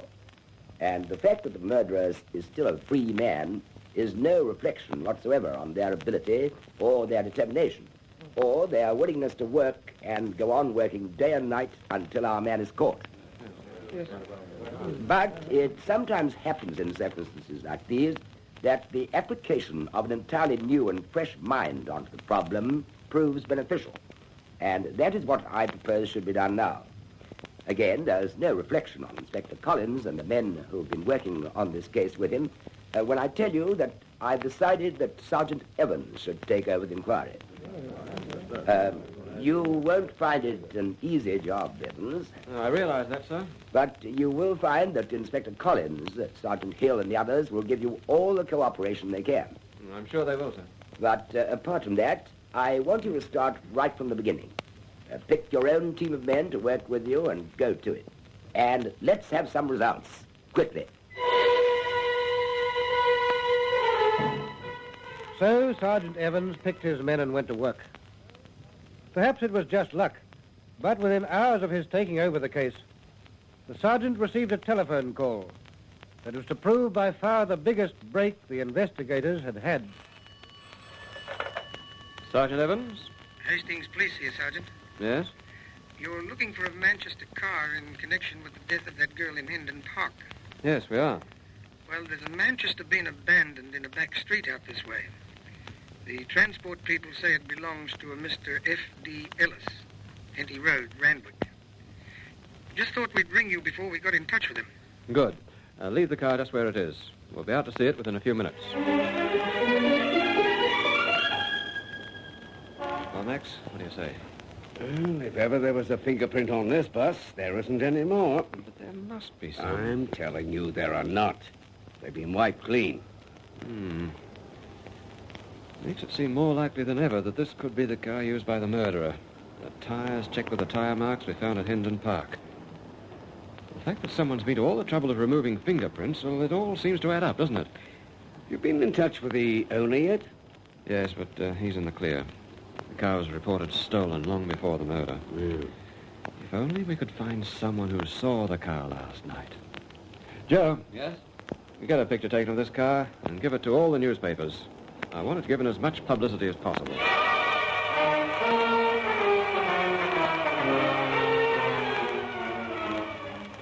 Now it's 7 o'clock, Harry. Time you had something to eat. No, I'm not in the mood for eating. There's no use going on like that. But we're getting nowhere, Harry. Nowhere at all. I thought we might get a lead from that car, but what have we got? Nothing. No one saw the car, no one saw the girl. No one saw anyone, it seems to me. We'll get a break sooner or later. Maybe, but how much later? When how many more women have been killed? Well, we're doing all we can. Don't forget how long Collins and the others were on the job. Months. We've only been at it for a few hours. Yes, I know, but... Yes? Evans here. Front desk here, Sergeant. Yes? There's a John Pitt down here. Wants to see you. Says about the murder of the girl. Won't tell me much. See the man in charge of this case, he reckons. All right, send him up.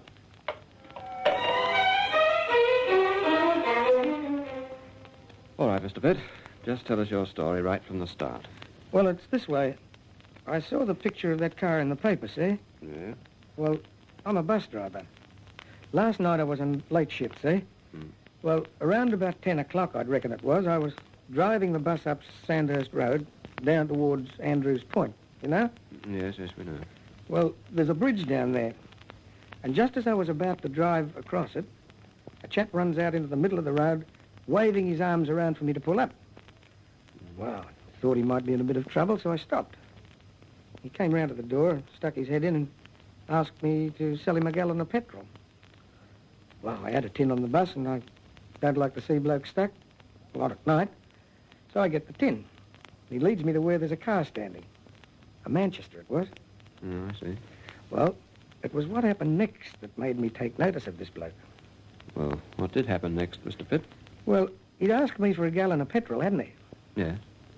But what happens when I start to pour it in, out of my tin? You tell us.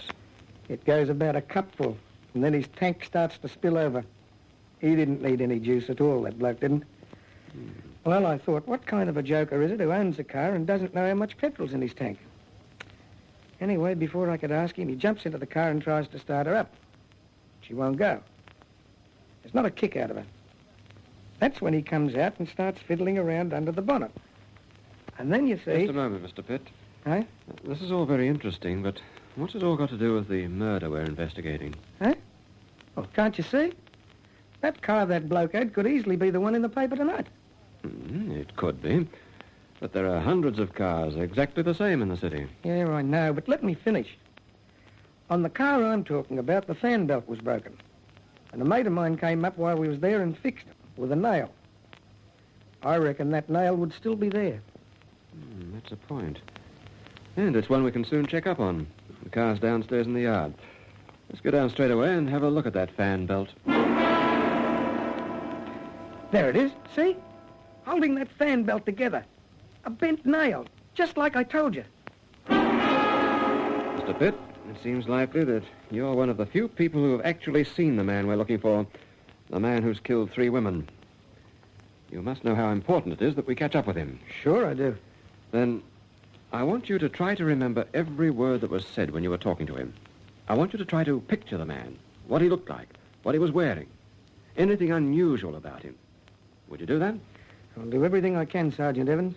Everything I possibly can. But this man, he was a sort of short, kind of fattish-like. Not too fat, but fattish-like. And not too tall. Say about 5'8", or a bit more. He'd be more than 30, maybe about 35. And he had dark hair. And his clothes, they were shabby. They were very shabby. Did he tell you where he was going, Mr. Pitt? I asked him that because I didn't think that nail in the fan belt would stay there for long. He seemed to get a bit of a fright when I asked him. Sort of stammered a bit. Then he said, Mosman. I asked him if he knew many people out there. And he said, no, he was a stranger there. But the only ones he knew was a Mrs. Morgan who had 2 daughters. Yeah, this could be it. I really think this could be it. If there is a Mrs. Morgan with 2 daughters living in Mosman, we might really be on the right track at last. Brian Ferrer's checking the directory now. While he is, there's something else I've been thinking about. Oh, what? You know how the girl's clothes were tied up in a bundle with a stocking around it? In 2 out of the 3 cases? Yeah? Well, in the last case, anyway, the knot was a pretty unusual one. Oh? It's one that artillerymen use when erecting camouflage nets. You sure? I'm positive. And I'll bet the harbour bridge to nothing that the fellow we're after's a soldier. A soldier, eh? Come to think of it, there are barracks not too far from where we found that car, aren't there? You might have something there, Joe, my boy. A soldier, eh? A soldier who happens to know a Mrs. Morgan who lives at Mosman with her 2 daughters. That's all we... Oh, hello, Brian. Found anything in the directory? I surely have. There's one at Mosman, all right. Mrs. Morgan? Uh-huh.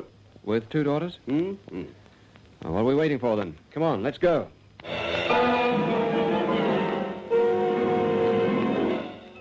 We're truly sorry to worry you about this thing, Mrs. Morgan. Oh, that's all right, Sergeant. But I really don't think we can help you. I've listened carefully to the description of the man you're looking for, but I just can't place him anywhere. And yet we feel sure there is such a man who's known to you. You do believe that I'd tell you if I knew who he was, don't you? No, of course. But we have no friends of that description. None at all. Not you or your daughter? No. Except... Oh, no, it wouldn't be him. It wouldn't be whom, Mrs. Morgan? It was months ago, Sergeant. A man my daughter met and who took her out a few times. He came here once or twice. A man named Edward Hudson. He was a soldier.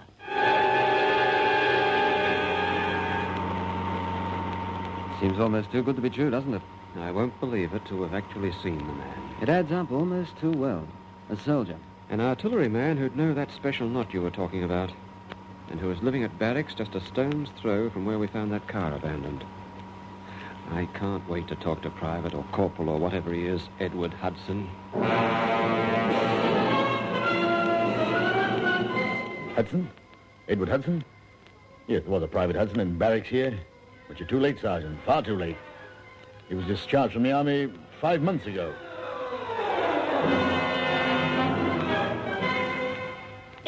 Hudson. Oh, he and his wife and kids used to board here. Oh, but they're gone. Oh, I don't know where to. Right to the last, the killer was proving elusive.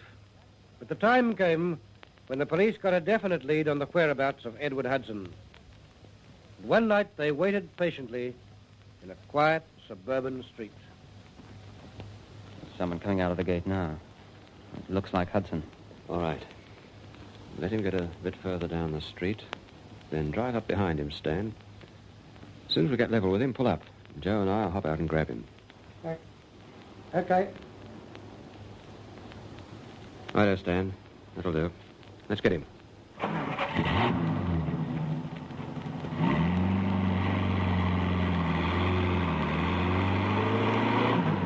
Right, Stan, stop.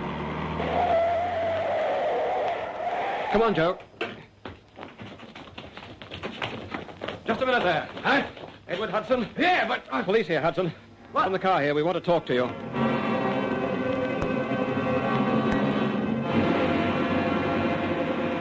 The long hunt was over. Edward Hudson denied any part in any of the crimes, of course. But at his home, detectives found articles from the stolen car that had been seen near the scene of the second murder. He was identified by the bus driver and others as the driver of the car that police were sure had been involved in the third murder. And eventually he admitted killing the first of the three girls, but pleaded provocation. He was charged first with the murder of Molly Henderson. The jury said manslaughter.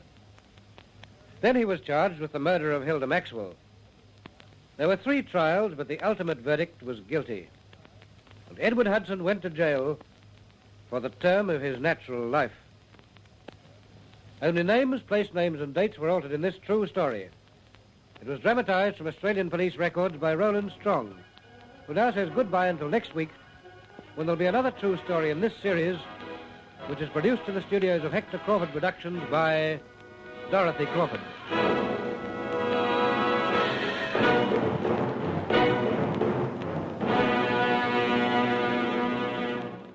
The Fat Man character was Brad Runyon, played by Jack Scott Smart, who gave an excellent light-hearted performance. The series made good use of author Dashiell Hammett's name, although the author had little to do with the radio series. The name The Fat Man was the title of a chapter in the book A Maltese Falcon. There he goes into that drugstore. He's stepping on the scales. Weight 239 pounds. Fortune, danger. Who is it? The Fat Man.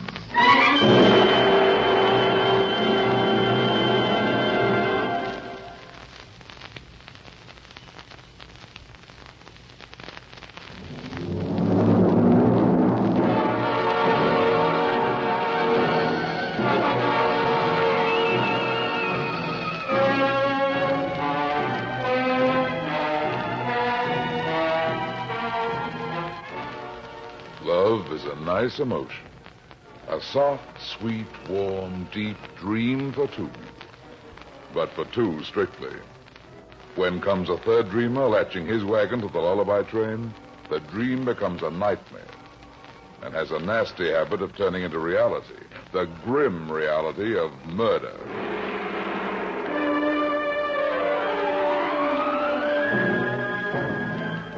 And now here's the Fat Man in Murder Squares the Triangle.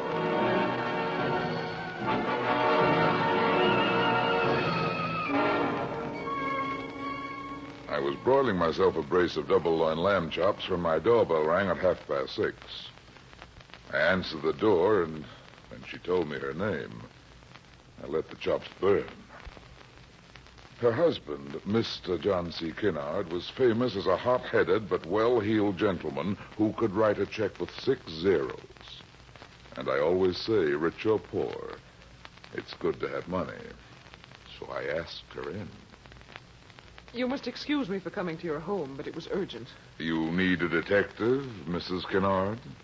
No, I need to get rid of one, Mr. Runyon. That could stand a little clarification. I know. The fact is this. My husband's hired a detective to follow me. It's John's considered opinion that I'm running around. And of course you're not. Of course I'm not. Believe me, my husband's attitude is completely without foundation. Okay. What is it you hope I can do for you? I want you to call this man off. The detective? Yes. Frighten him. Make him stop tormenting me. What method would you suggest? Oh, there must be a way of handling such a man. Mr. Runyon, if there isn't, I may not be alive tomorrow morning. You won't be alive? No. Why not? My husband, he'll kill me, Mr. Runyon. You're not straining your imagination, are you? Oh, I wish I were, but it's all real. The detective phoned me this morning. Phoned me and openly demanded that I give him $10,000 in cash, or else he's going to talk to John. What can he say? You told me there'd been nothing but sweetness and light. He's going to make up a lie, a hideous lie. Now, let me get this straight. He's manufactured a character, Mr. Runyon. Tim Foster, he calls him. Timothy J. Foster. And he swears he's going to hand John a report to the effect that he spied on Mr. Foster and me under very compromising circumstances. I can't imagine a man like John C. Kinnard falling for a gag like that. But the awful thing is he will. Without investigating? He'll shoot first and investigate later. What's the matter with him? We all have our diseases, I suppose, and jealousy is John's. A thing like this is all he needs to turn into a raging lunatic.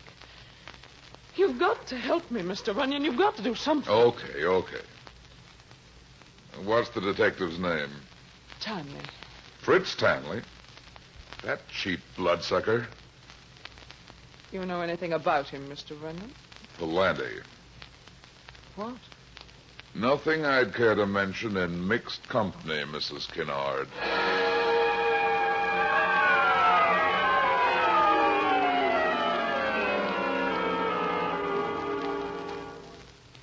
She'd spoken highly of her personal checking accounts, and the fee we agreed on made beautiful music. I knew Tanley wouldn't take orders from me.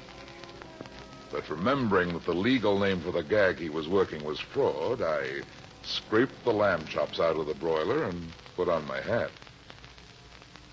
The phony in question made his headquarters on the dingy 5th floor of the Graham house on Willis Street.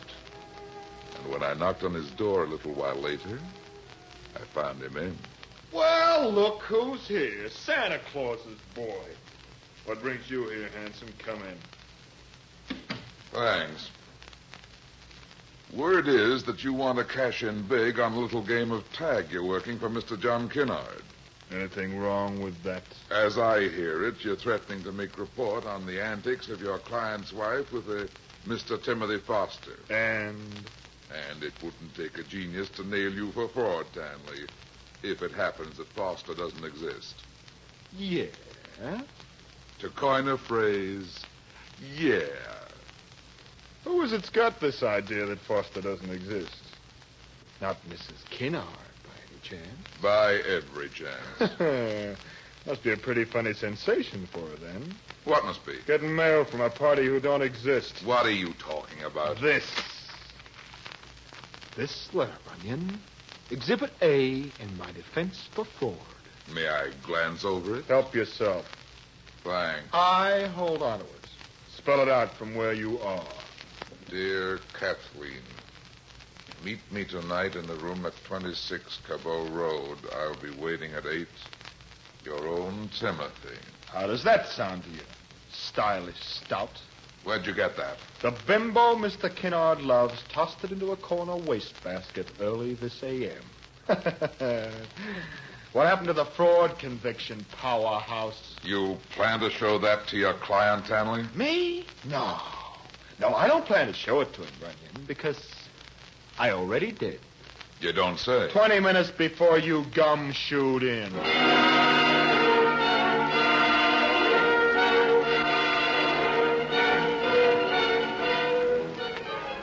My watch said 8:15.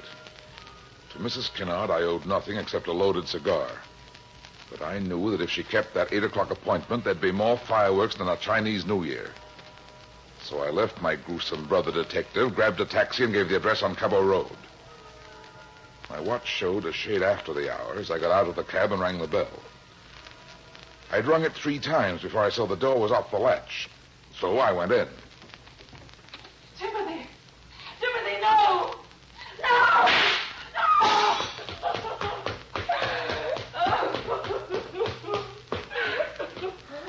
Well. Looks like an early 4th of July. I'm Brad Runyon, Mrs. Kinnard. Remember me? Who's the man on the floor? It's my husband. Your husband? Yes. I see John came with a gun in his hand. What happened? A slight case of backfire? Tell me, is he dead? He sure is. Oh, it can't be. It can't be. It's been, sweetheart. Sealed and stamped. The question before the house now is, where's the tenant? What? Where's he taken himself? I don't know who you mean, Mr. Runyon. Your friend, Mrs. Kinnard. My friend. The reference is to Timothy Foster. I told you this morning, Mr. Runyon, there's no such person as... You can cancel that speech, sweetheart. As it happens, I heard you screaming his name when I opened the front door. You did. Clear as a bell. Now, where is Foster? Who's Foster, Mr. Runyon? The man who was here with you when your husband walked in, Mrs. Kinnard.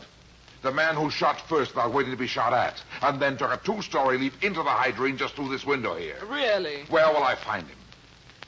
Tell me, or I promise you, pretty as you look, you'll hang as high as a Christmas goose. You know you're less attractive when you scowl. Where's Foster? Where does he live? What is it you two are making here, mister? Huh? Oh, who are you? Me? Pedersen. Janitor. I think was maybe from here a big noise, no? Reasonably big. The man on the floor is only dead. Yeah? Yar. What do you know about Mr. Foster? Mr. Foster? The man you rented this room to, remember? I not rent rooms. Not no tenants. My place is in the basement. Somebody rents these rooms. Who is it? Mrs. Heufels. She rents them. And where is she? She's on trip away to her mother's. When does she get back? He tell me she come home tomorrow at 12 o'clock. Well, that's the ball game, Mrs. Kinnard. What do you mean? I mean you may as well open up. Mrs. Heufels is going to keep no secrets. She's seen Foster, she's dealt with him, and she'll talk so fast and loud, we'll know enough to land him in jail by tomorrow noon. Really? Really. And look, sweetheart, you're standing on the threshold of trouble deluxe. If you take good advice, you'll... Oi, what's this? They're overdue already. Yeah, the police. Somebody else hear big noise. Somebody sent for them. Well, this is it, Sugar Plum. There are going to be questions, lots of questions. There could even be confusion. You're so efficient. You're pretty, too, but this is no time for orchids. John C. Kinnard was a mogul in this man's town, and his murder won't go unsung. The newspapers will make such a noise, there'll have to be a conviction. It's nice of you to care, Mr. Runyon. Do I have to tell a woman of your intelligence that your own safety's at stake, Mrs. Kinnard? Do I have to tell a man of your intelligence that Timothy means more to me than my own safety, Mr. Runyon?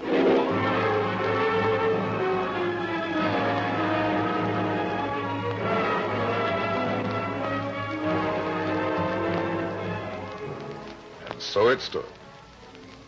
She didn't bat an eye when the minions of the law crashed in, looked over the room, and took her to headquarters. But half an hour later, after a phone call, there was an attorney in Mrs. Kinnard's detention cell with a writ of habeas corpus and $50,000 in bail money. While they'd held her, they'd gotten strictly nothing out of her. And all Lieutenant Mackenzie knew about Mr. Timothy Foster was his name. So next morning, I decided I'd pay a call on the landlady of 26 Cabot Road, who was due back at noon from a visit to her mother's.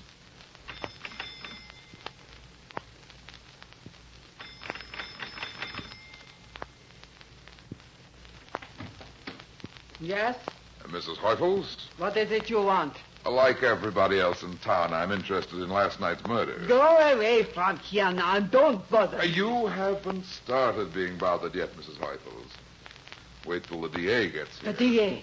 He's gonna come here? In time, and not a lot of time at that. He's bound to.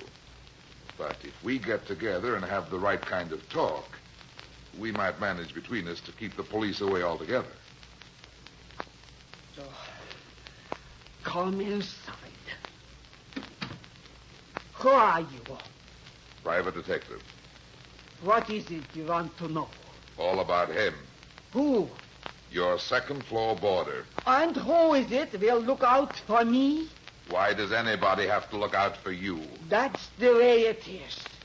From a distance it looks easy, and the next thing you know, the world is on your head.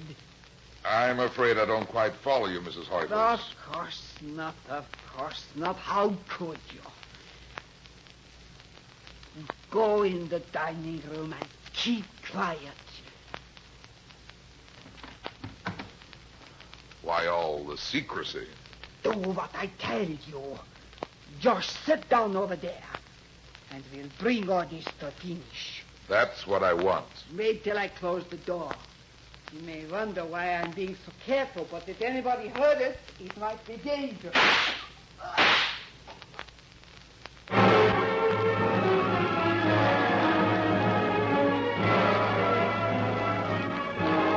finish had come from an unexpected angle. A gunshot, sudden and deafening, from far down the long and dim-lit corridor. I was across the room in 2 strides, but already the hall was as empty as a fireplace in July. Mrs. Heufel stumbled forward and fell. She fell under a picture of assault on the wall. A picture taken when she was very young and very alive.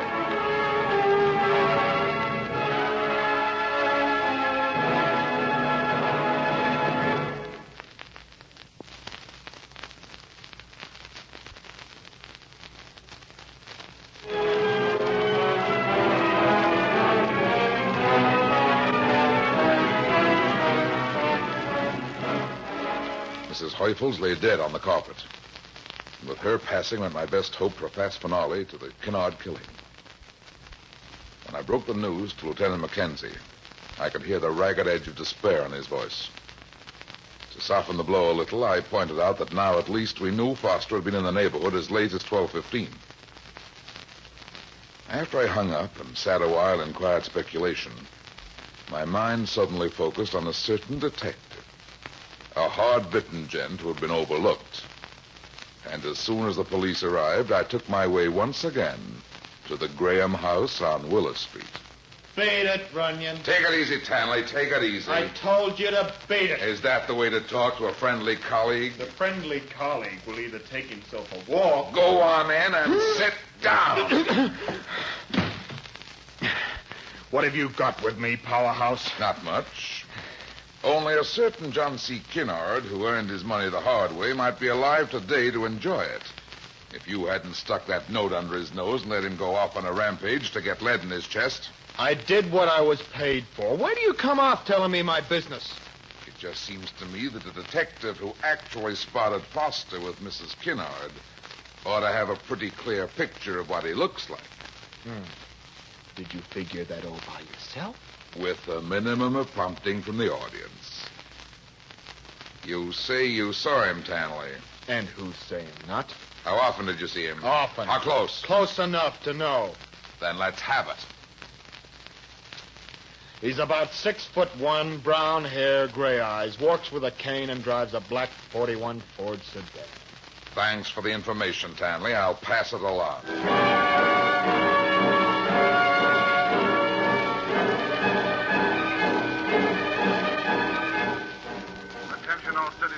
Timothy Foster wanted for double murder. Description follows.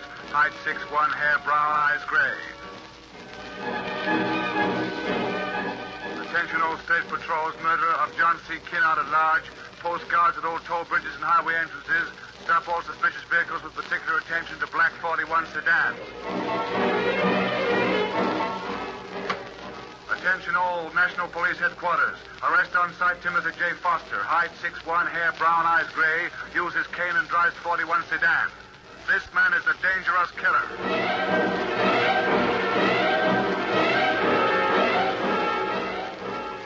And I did pass it along to the police, who broadcast it near and far.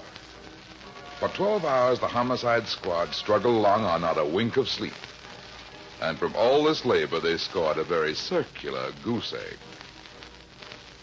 It crossed my mind that Tanley could have given me a bum steer. And shortly thereafter, I felt a craving for that note which Foster had written to his beloved Kathleen. I phoned Police Lieutenant Mackenzie and asked him to drop in on the gumshoe and confiscate the note as vital evidence. Then I decided to pay a call on Mrs. Kinnard. I've heard the description of Timothy on the radio. It's quite accurate, Mr. Runyon. And complete? Complete. Believe me, I'd tell you if it was otherwise. I'm not interested in shielding him any longer. No. No. What happened? I've had time to realize what a fool I made of myself. None of it was necessary. I was just running around with Foster to taunt John. Oh, I see. To make him jealous. I was afraid he was taking me for granted. You see, I really loved my husband. That is news. He's gone now, and I can never undo what was done, but, well, I'm making every attempt to have deserved him. That's a little after the fact, Mrs. Kinnard. Tell me, how do you do such a thing? Well, for instance, his monument. I've written the epitaph myself, see? Here it is. What do you think of it? John C. Kinnard, a brave and generous soul, survived by his loving wife, Tina. Nice. Lovely. But who's Tina? Me. I thought your name was Kathleen. Oh, I was christened Kathleen, but to people who love me, I've always been Tina.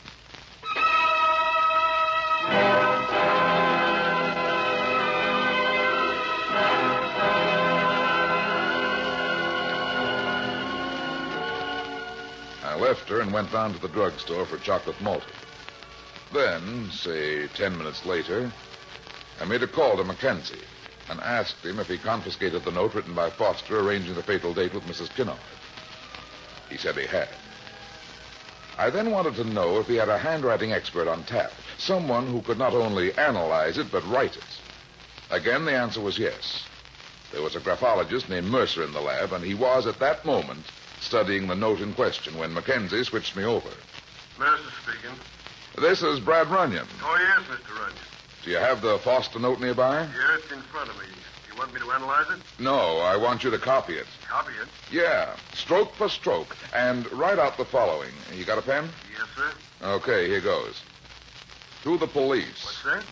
Write what I tell you. To the police. Mrs. Kinnard killed her husband. Yeah? I'm leaving town because I don't want to be involved. Yeah?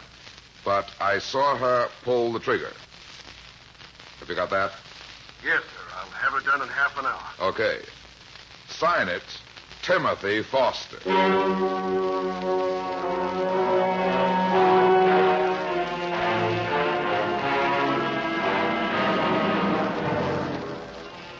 I went over to headquarters and arranged with Mackenzie to take out the little document. And then went calling on that gentleman of the old school, Fritz Tanley.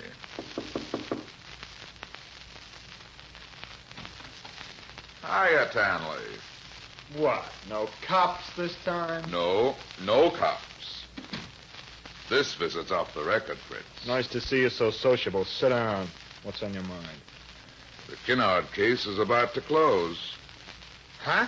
Thought you'd like to know. After all, you've been so close to it. What's the matter? Nothing. What should be the matter? You look surprised. After all, the case has got to close sometime. Who says not? Well? Well, what? What's the payoff? Who did it? A certain much-discussed bimbo. Mrs. John C. Kinnard. Who? Kathleen, Tina, the dead man's wife. You must be nuts. Why, Fritzy? Well, I mean, how you figure? Oh, new piece of evidence clinched the deal. What piece of evidence? This note. Exhibit B. It is a note. To quote you, Fritzy, it is not a piece of veal. Can I see that? Sure, from where you're sitting.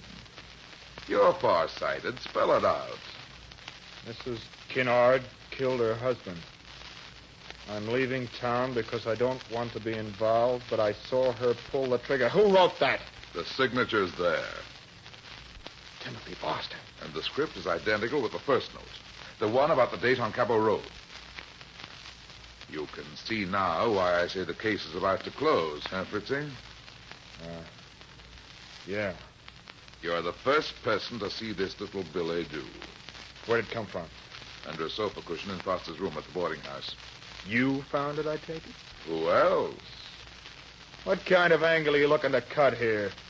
Isn't it all too obvious? It's NG, Runyon. Why? Because she didn't kill Kinnard. You mean you don't think she killed Kinnard? That's right. I don't think she killed Kinnard. Okay, you have a right to your opinion, Tanley. But nevertheless, she's it. Wait a minute. For what? You can't pin a rap on her with that note, Runyon. Oh, I think I can. The DA is hungry for conviction, and so is Mackenzie. Tina will do. What do you mean she'll do? I mean it has to be somebody, so it might as well be her. So long, Fritz. Hey, wait. Listen. Mackenzie's waiting for me, Tanley. She's innocent. She didn't do it, I tell you. She didn't do it. I can make out a pretty nice case. She had motive and opportunity. What about the murder weapon? I've got that, too. Found it in the hydrangea bush outside the window. You're a liar, you dirty swine. What do you mean? You haven't got the murder weapon. Who says I have? I say you haven't. Why not? Because here's the murder weapon. Right here, fatso. And it's going to come in real handy again. What do you mean? To put a slug in a too-smooth operator. Me by name? Who else by name? Foster didn't write that note. You had it written. How can you be so sure? Foster could have written it, couldn't he? You know all about it, Powerhouse. That I can see. You mean that there's no such person as Timothy Foster?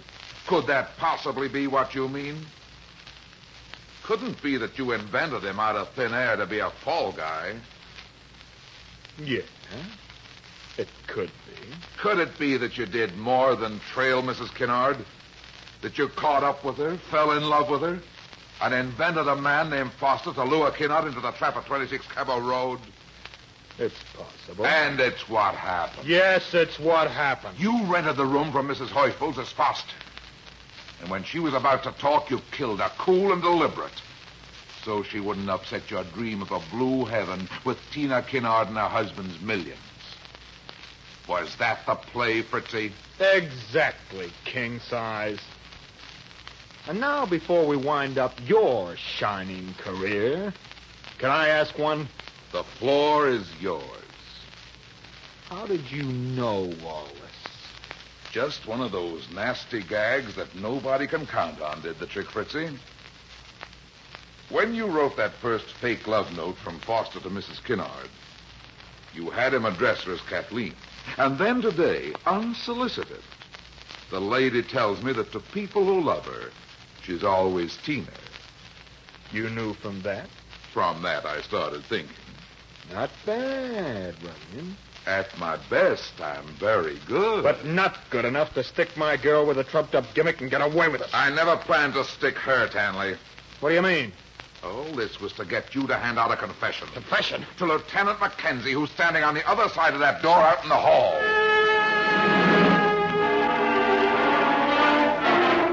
For a moment, he doubted me.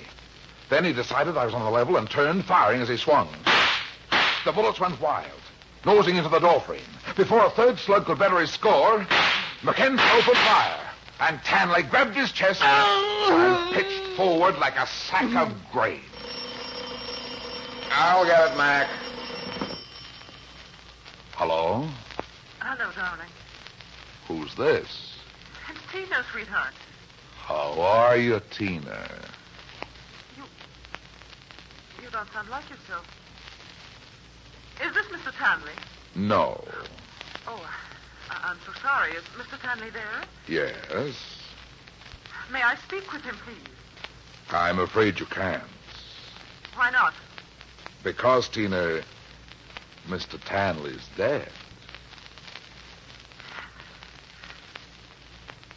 Oh, no. No. Yes, sweetheart. And I think you'll find that little boy Blue will be blowing his horn in front of your house shortly, so don't go away.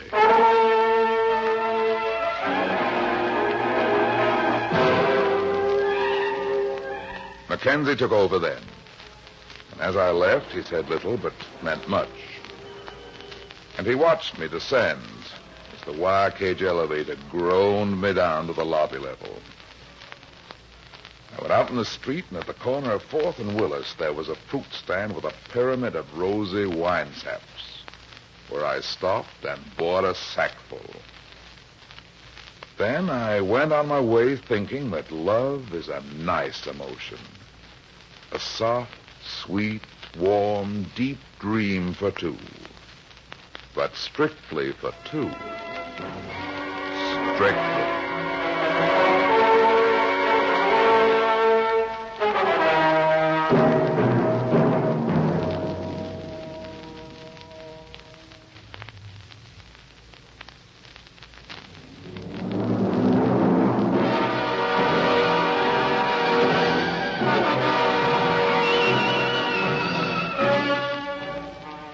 Well, that's that.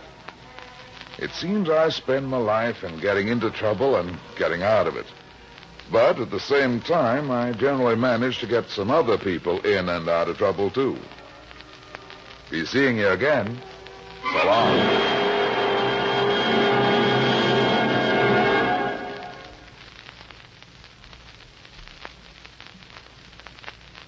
I Hate Crime, a half-hour show on Australian radio in 1950, was created by the prolific Ron Ingleby. Originally a newshound from the Big Apple, the story was that Kent emigrated to Australia and set himself up there as a private eye.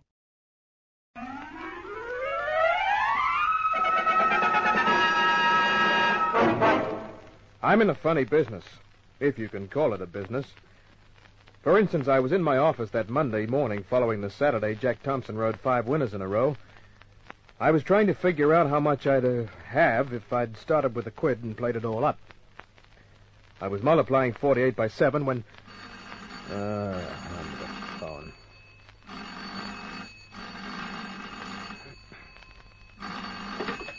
Larry Kent, private investigation. Oh, Mr. Kent, my name is Ashley, Reginald Ashley. Well, am I supposed to know you, Mr. Ashley? No, not at all, but I would very much like to make your acquaintance. Yeah? For business reasons? Yes, certainly, of course. Well, fine. Come along to my office. To your... look, I'm afraid I can't do that, Mr. Kent. Why not? Well, Mr. Kent, I would rather not explain over the telephone. It's... well, you see, it's a very delicate matter. Mm-hmm. I suppose I must be honest with you. The point is, Mr. Kent, that I'm in great danger. Well, what kind of danger? Well, I'd rather see you personally before I tell you that. Then it's protection you want? Yes, more or less. Well, I'm pretty expensive, Mr. Ashley. Oh, money doesn't worry me. You're lucky. Worries the heck out of me. I charge $13 a day plus expenses. 13 a day. Well, I can manage that. I have a minimum, 50. That's quite all right, too. Oh, fine. Where can I see you? Well, I'm at a pub on the lower end of George Street. It's just before you make the turning into Woolloomooloo. The Ivanhoe or the... It's the Ivanhoe, yes, the Ivanhoe, that's the one. Mr. Kent, I'll be in the saloon bar. Now, I'm wearing a grey flannel suit, a red tie. Look, I'd like to see you immediately, Mr. Kent. I'll be there in 10 minutes.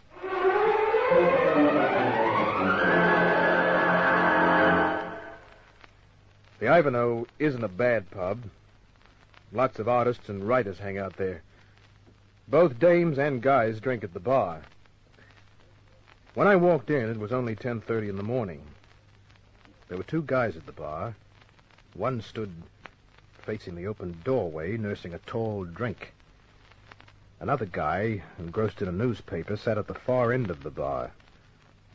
The one nursing the drink was my man. I walked up to him. Mr. Ashley? Yes. What would you like, sir? Double scotch, thanks. With, All alone. Yes, sir. Oh, how about you, Mr. Ashley? Oh, well, I'll stay with this, thank you. 1 double scotch. Mr. Kent, I'd like to buy this for you, if you don't mind. I don't mind at all. Good. Well, what's it all about, Mr. Ashley? Look, I'd rather discuss that in the back room, if you don't mind. Okay. English, aren't you? English. Oh, yes, quite. Double scotch. Oh, thanks. Oh, here you are. Oh, you may keep the change. Oh, thank you very much, sir. Well, if you'll take your drink, Mr. Kent, we can go into the back room. There's no one else in there. We can talk. All right, let's go.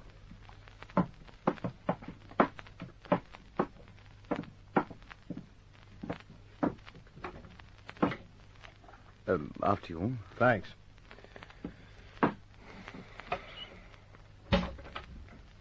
Well, won't you sit down? Oh, yeah. Well, here's luck. What? Oh, yes, of course. The very best. Cheers. Cheers. You're an actor, Mr. Ashley, aren't you? How did you know? Oh, it's not too hard to tell the face of a veteran actor. No, I suppose it isn't. All about this danger you're in. Yes. Where's my cigarette holder? Oh, here it is. You like a cigarette? No, thank you. I have some of my own here. He put the cigarette holder in his mouth, started to rummage through his pockets. Where did I put them? His eyes were on me. Suddenly, he stopped rummaging. The end of the empty cigarette holder was directly in line with my face. His face puffed. I moved aside. Something fanned my neck as it went by. I got up, lifting the table with my hands and knees. Ashley's cheeks began to puff out again, but before he could do anything... The cigarette holder fell from his mouth. He reached out, grabbed it. I brought my foot down. Grabbed him by the collar with both hands, lifted him, shoved him against the wall. I freed one of my hands. Used it. No, please, don't strike me again. Why did you start shooting poison darts at me? I can't tell you that. Then you'll tell it to the cops. No, not the police. You want it, huh? Well, that's fine. Now, look, if I tell you who paid me, will you let me go? I'll think about it. No, I want better than that. Okay, you've got a deal. Who paid you? You'll have to move fast, Mr. Kent. You see, he's just... The door! I didn't bother to look. I hit the floor. Hauled out my gun, but I rolled. Wood splinters from the floor sang past my eyes, but I was behind the heavy table, ready to get to my feet to start pumping lead when the guy at the door decided that climate was unhealthy. The guy was nowhere in sight. The barmaid stood behind the bar, her eyes big. Those shots! Where did the guy go? What happened? Those shots... Which way did that guy go? By the time she collected her senses, it was too late. My friend was gone. I told her to call the cops. People were pouring into the bar. I went back into the room. My friend had collected in the chest. My late friend. I sat down and waited for the cops.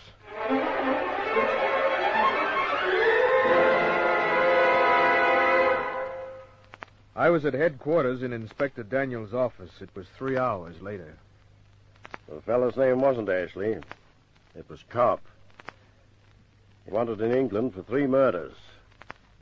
Same type of kill in each case. Poison dart, huh? Yes. Now, Kent, about the fellow who shot Cobb. And threw a slug at me. Or isn't that so important? Who is he? I haven't got the slightest idea. Do you expect me to swallow that? Look, there are times, Inspector, when you could swallow an elephant. Other times you would have trouble with an aspirin. Now, look, Kent... I know what you're getting at. You figure I'm playing Johnny the hero. Well, here's how it happened for the 10th time. The guy called me up, tried to stick me with a poison dart. When he missed, the guy who was waiting at the bar kept him from talking with a slug and then tried to do the same job on me. Now, doesn't part of that check with the barmaid? Yeah. Well, she was the one who should have got a good look at the other guy. Well, she didn't. He kept his face behind a newspaper. Well, there it is. Now, do you mind if I go back to the office? There's just one thing, Kent. Don't leave town. I know. So long, Inspector.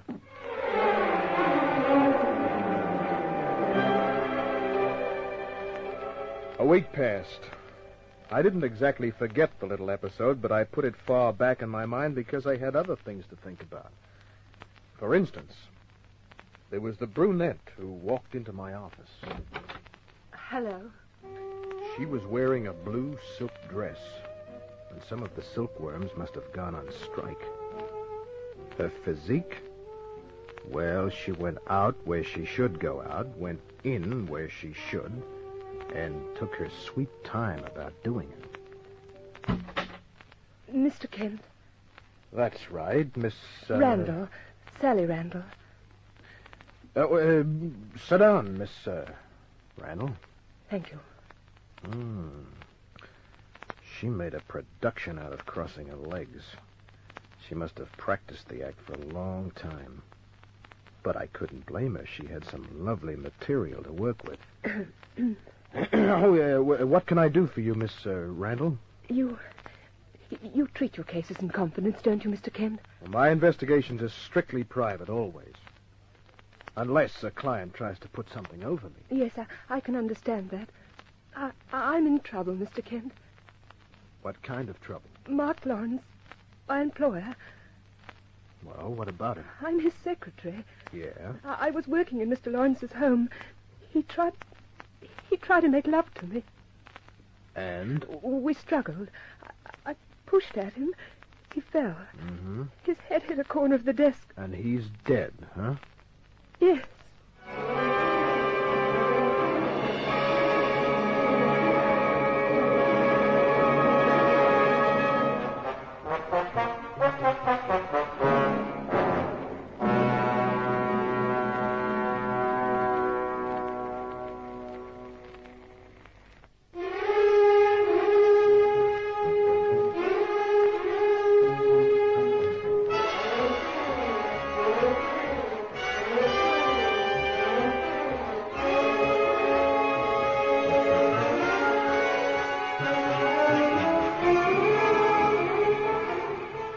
As I said the word dead, Sally Randall broke.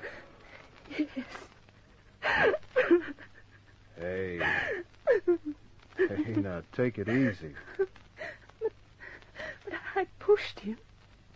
Oh, the look on his face. Yeah, well, crying's not going to do you any good. But I killed him. Well, if it happened the way you say it happened, then Lawrence is responsible for his own death. Oh, Mr. Kent, the police may not see it like that. Oh, the cops in this town aren't too bad. There are some bad apples, but not many in the CIB. If you're telling the truth, well, they'll play ball with you. You're sure of that? Positive. So, maybe it'd be best if you went straight to them, huh? No, please. I'd feel much better if you had a look first. The cops won't like it if I beat them to it. You can leave after you've had a look. I'll pay you a good fee. Mm-hmm. You know something? What? You sound almost like a girl who's engineered a nice little murder and wants an expert's opinion. Oh, you don't really believe that? I said you sound like it. But that isn't how it is, Mr. Kent. I'm frightened. Surely I have reason to be frightened. Yeah, I guess you do. Trust me. Oh, please trust me, Mr. Kent. You know, you've got an honest face. And a very beautiful one. Then you'll come with me to the house? Sure, where is it? Coloroy. Okay, let's go.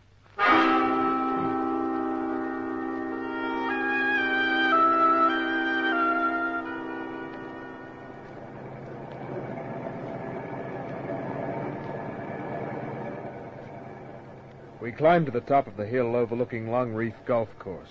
The next house to the left. Uh-huh. Then turn straight into the driveway. Right. You can park at the back so no one can see the car. Check.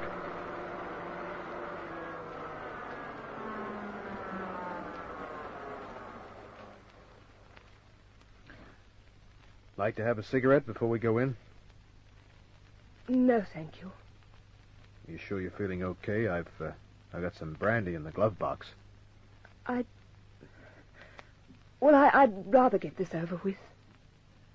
Okay, let's go. We got out of the car, walked along the side of the house.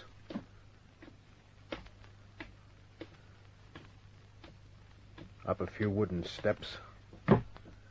The door's not locked. Please, you go in first. All right.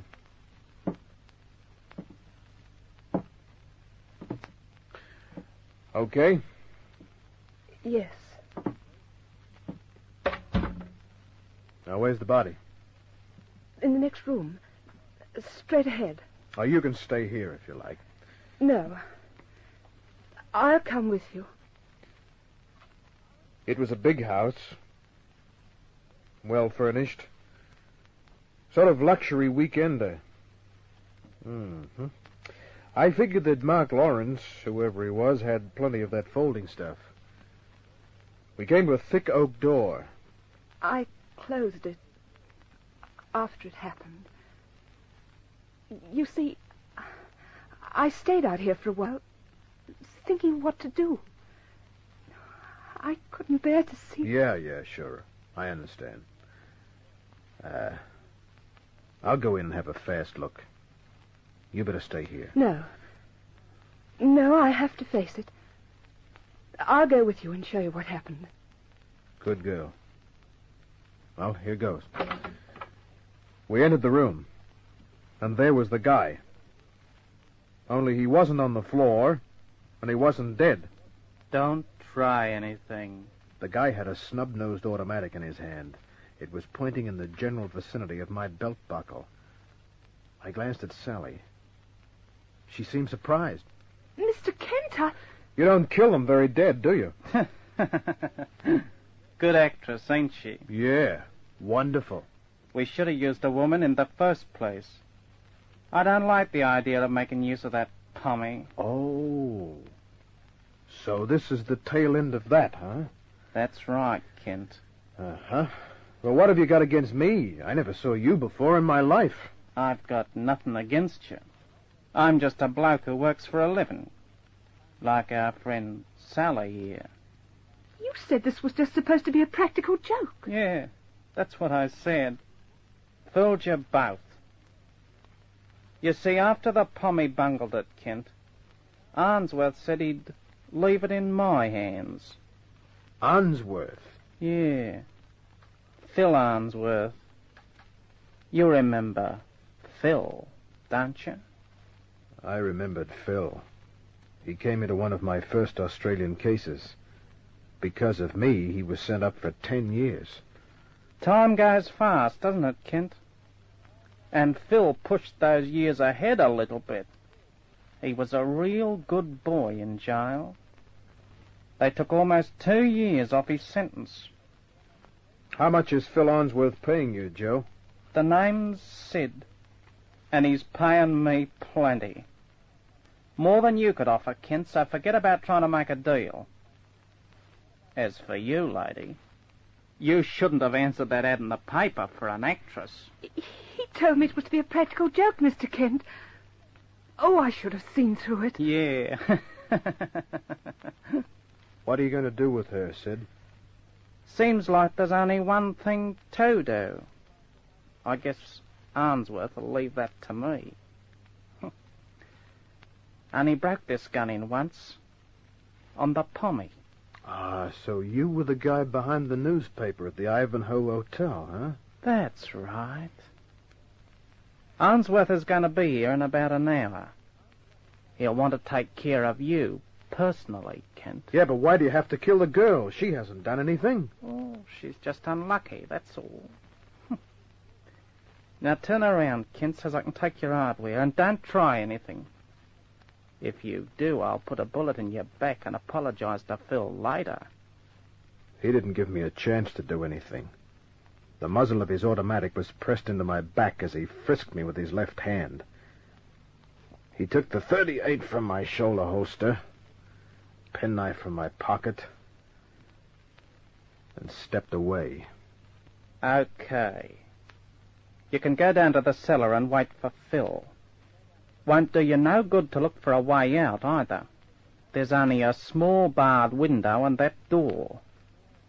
And I'll be sitting on this side of the door with 2 guns. Get moving.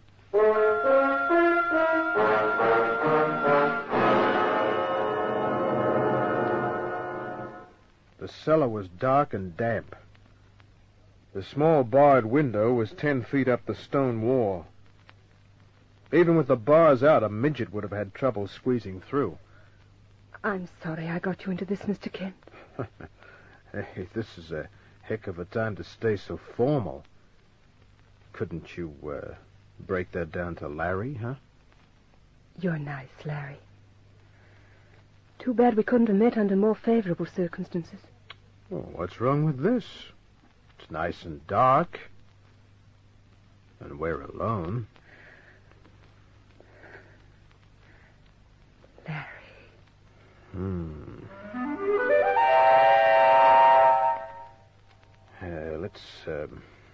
Let's try that again. Mm. Hey. What's wrong? Hey, that piece of costume jewelry you're wearing. A jeweled knife.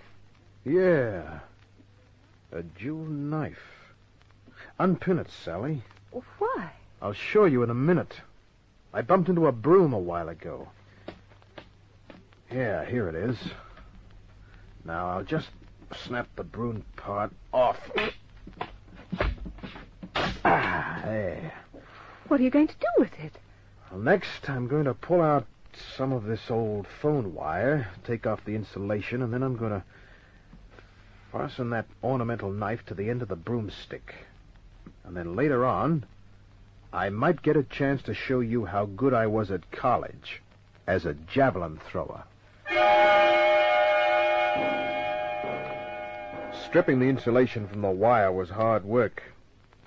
The ornamental knife wasn't sharp, of course, so I couldn't use that. I used my teeth. Finally, I had a few feet of bare wire. I fastened the ornamental knife as tightly as I could. None too soon, either. The door at the top of the stairs opened. The cellar light was switched on. Stay up here, Sid. Right. Stand near the wall, Sally, so he doesn't see that homemade javelin. All right, Larry.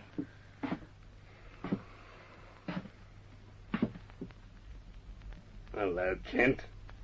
Well. Hello, Phil. 8 years. Yeah.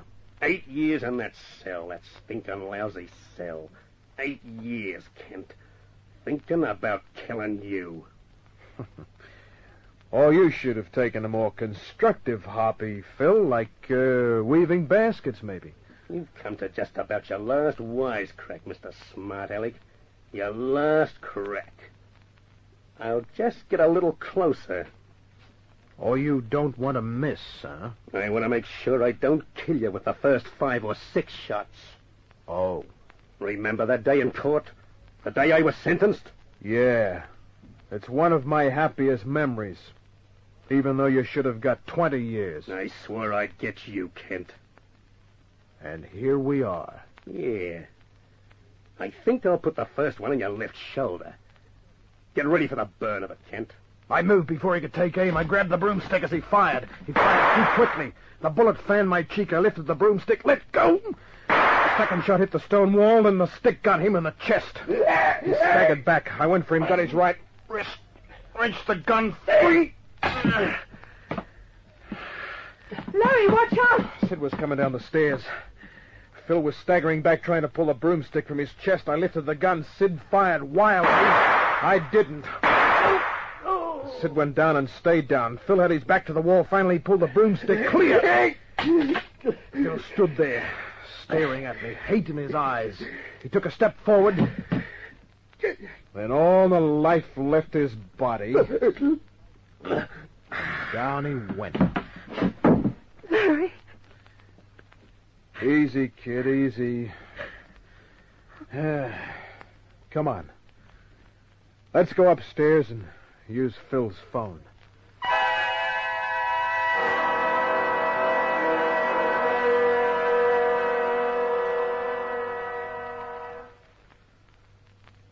Well, the cops were very happy. They had 2 corpses and the case that needed no further investigating. When the newspaper boys came, I let the cops take a lot of bows. Inspector Daniels was very grateful. He let me go just before 9 o'clock. And, Sally went with me. You see, that's why I was so cooperative with the boys in blue. You see... Larry.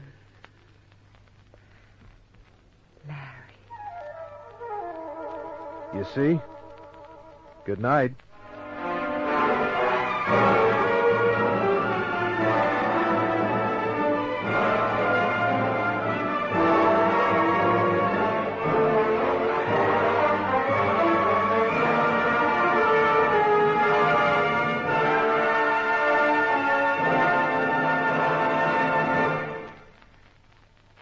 Next up is Police File, which is called Imported Tragedy.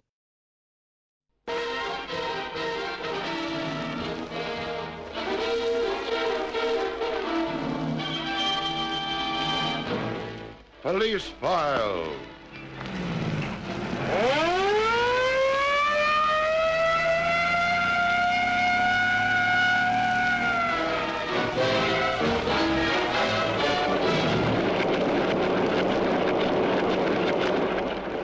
True crime stories which made banner headlines in your newspapers. Stories as in the files of your police department and gathered from the records of one of the largest newspaper organizations in the Southern Hemisphere. Tonight we glance at the file on Miroslav Turber. As usual, all names used are fictitious, but the facts are true. In this story of the misfortune of some new Australians and how the men of our CIB are adapting their methods to meet the threat of a new kind of criminal. Imported Tragedy.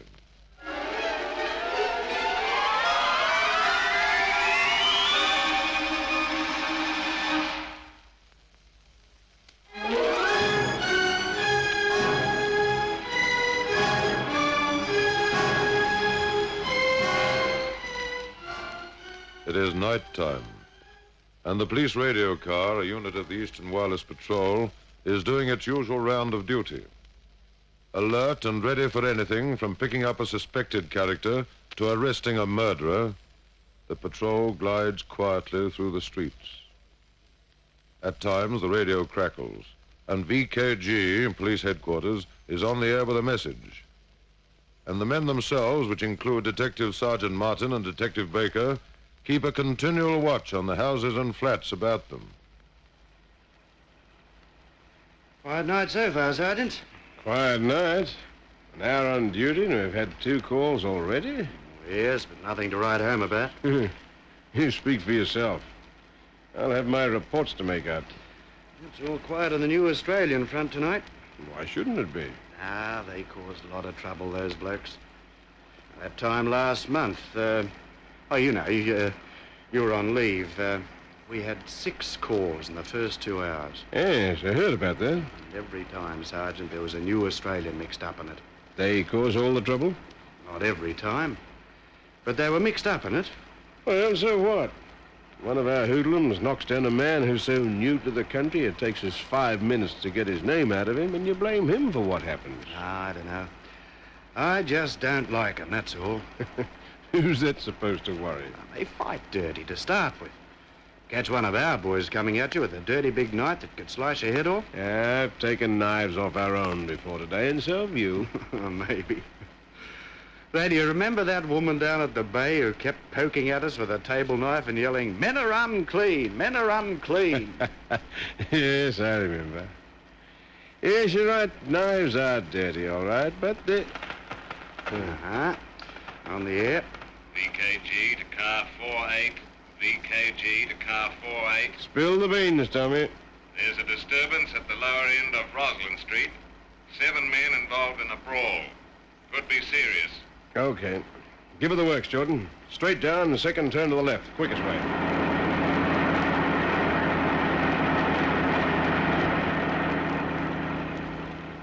There they are, Sergeant. Yeah, I see them.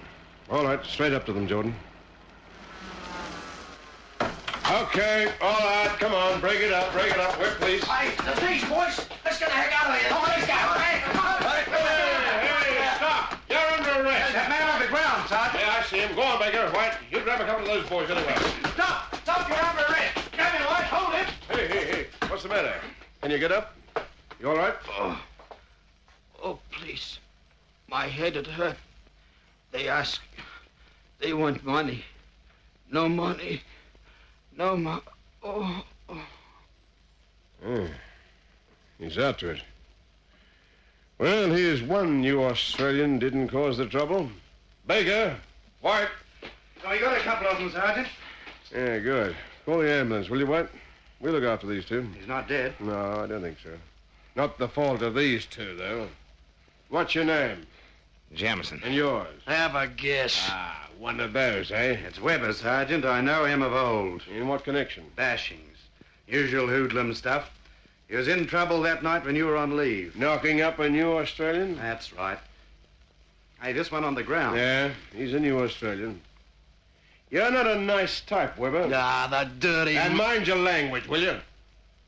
What was the idea? Oh, we're just walking down the street, not doing harm to nobody, wasn't we, Jamie? Never mind your pal. We'll have the story your way. There ain't no story. He tries to shove us off the footpath, the way they always carry on. All nice and polite when things is going their way, but if There they... were 6 of you, weren't there? And this one man pushes the 6 of you off the pavement, does he? No, that's what they're like. They think they own the place, Sarge. Sergeant from you. Well, look, honest, we ain't doing nothing.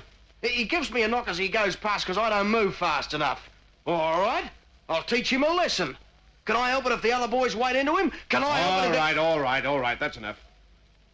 Baker, was Weber in a similar thing last time? Yes, Sergeant. 4 of them knocked a new Australian down and tried to rob him. Didn't do any damage that time. No, but they have this time. Weber, suppose this man dies. What happens then? That was his fault. Lousy riffo rats. They come here and take our jobs. They make a dive at our shield. All right, stop that. Ah, the ambulance. There it is. All right. Into the car, the 2 of you. Oh, you're not going to charge us, Sergeant. You're going to be charged, all right. So just start praying, son. Start praying that the charge isn't murder.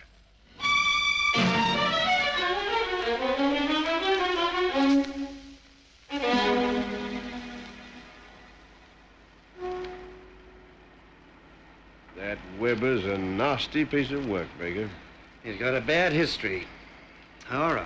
Okay, it's a mark against our boys. But I've seen things when the boot's been on the other foot. And so have I. But 6 of them sitting onto one. They reckon a fair go is a dinkum Aussie phrase. Not with hoodlums. Ah, glad you agree. That man wasn't badly hurt, as it turned out, but he was lucky. He could... here we go again. VKG to car 48. VKG to car 48. There's a brawl in Burke Street near Oxford Street. 9 men involved. Here we go again. Come on, step on it, Jordan.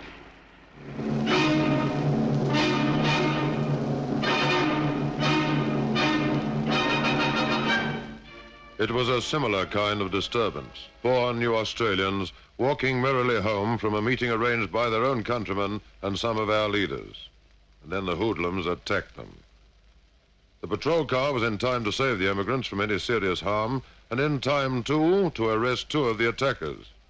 What have you got to say for yourself? He had a knife, Sergeant.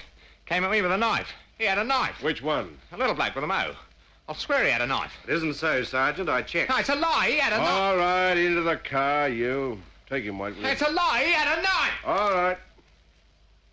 You checked on knives, did you, Baker? That's right, Sergeant. Maybe it was a good idea, but you're a bit keen, aren't you? Nobody said they were attacking our chaps. I just checked. They didn't mind. They were very helpful. Oh, see. And suppose you had found one with a knife. What then? Well, nothing, I suppose, except to ask him why he thought he had to carry it. And what happens if he says to protect himself? One up on him, eh? Well, a man shouldn't need a knife to protect himself. Anyhow, he'd be carrying a weapon, wouldn't he? A concealed weapon. That's right. Man isn't allowed to do that. No, I know. Well, it's good to know you're keen, but don't overdo it, Baker. We've had 2 cases now tonight where our hoodlums have been definitely in the wrong. I know, Sergeant. Okay, well, we'll leave it at that, eh? But treat each case on its merits, Baker. Don't go tossing all these foreigners into the one barrel. I don't do that. No, I don't think you do. But it's dangerous and unfair to both sides.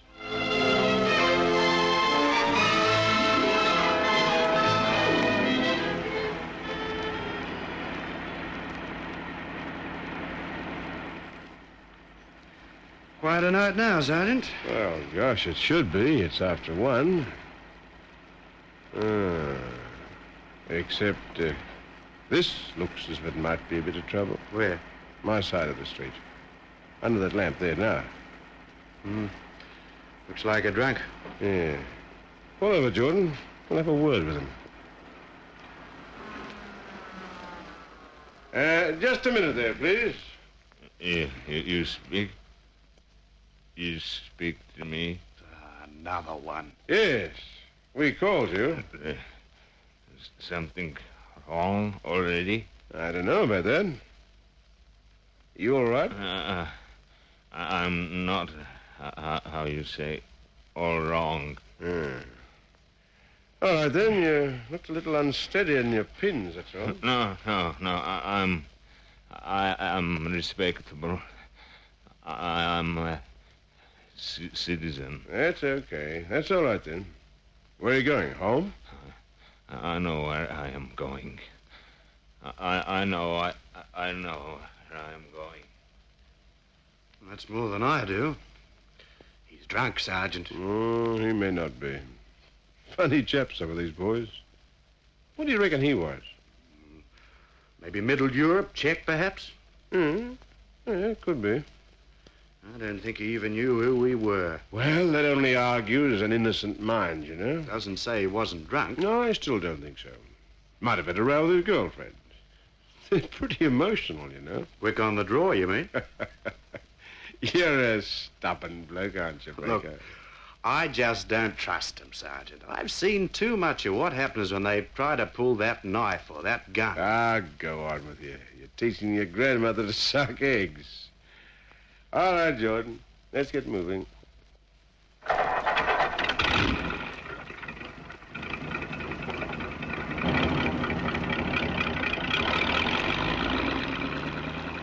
tell you something, Sergeant. You can pick up a paper any day of the week and read about a case I can read. That's just news, that's all. What sort of a policeman are you that you can't get more than one idea at a time into your head? I'll bet that chap's side that caused trouble who was going to make trouble. Now we're being psychic. Stick to what happens, Baker, not what could happen. And as each thing comes up, so we'll deal with it.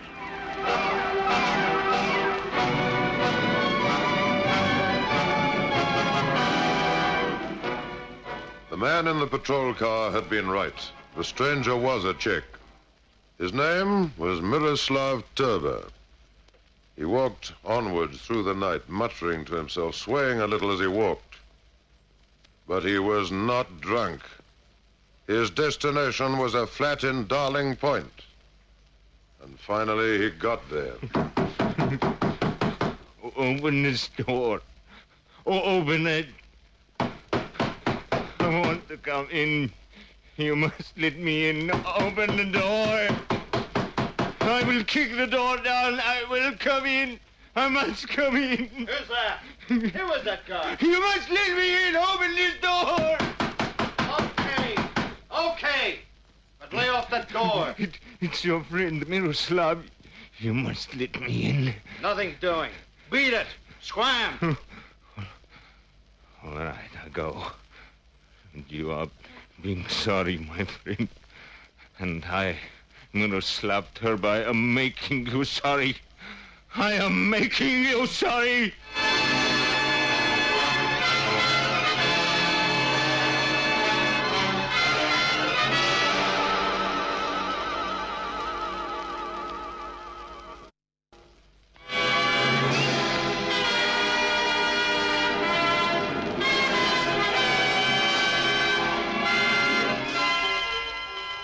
Miroslav Turba was 27. He was a personable young man, and since coming to Australia had done well for himself.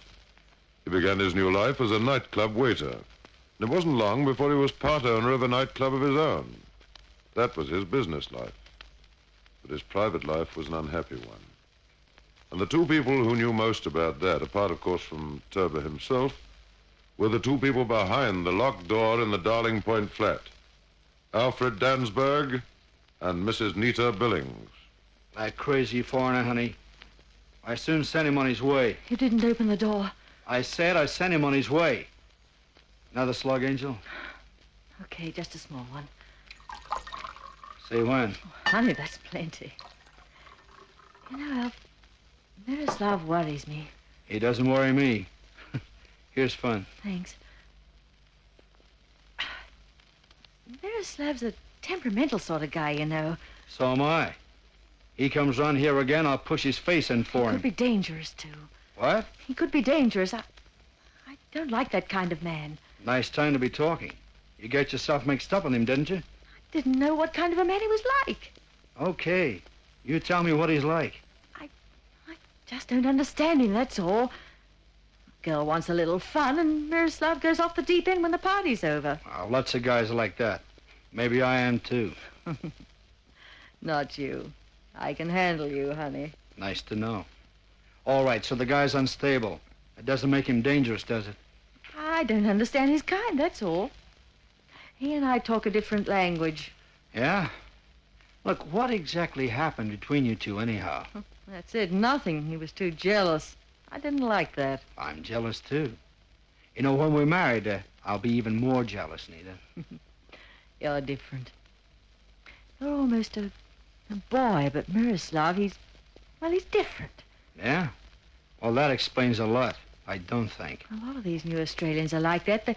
They treat a woman differently from what you would. They're so serious about it. Look, for my money, he's a half-baked caveman. Oh, a caveman can swing a mighty big club, Alf. Look, let's not get subtle about it. And I'd rather talk about you and me and this divorce of yours. Doing the best I can about it. Sure, I know. These things take time.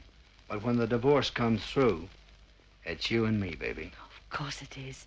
And Miroslav Turba can go peddle his love calls elsewhere, huh? Of course. Seeing we're back on him again, just bear this in mind, Nita. I don't want you to see him again, ever.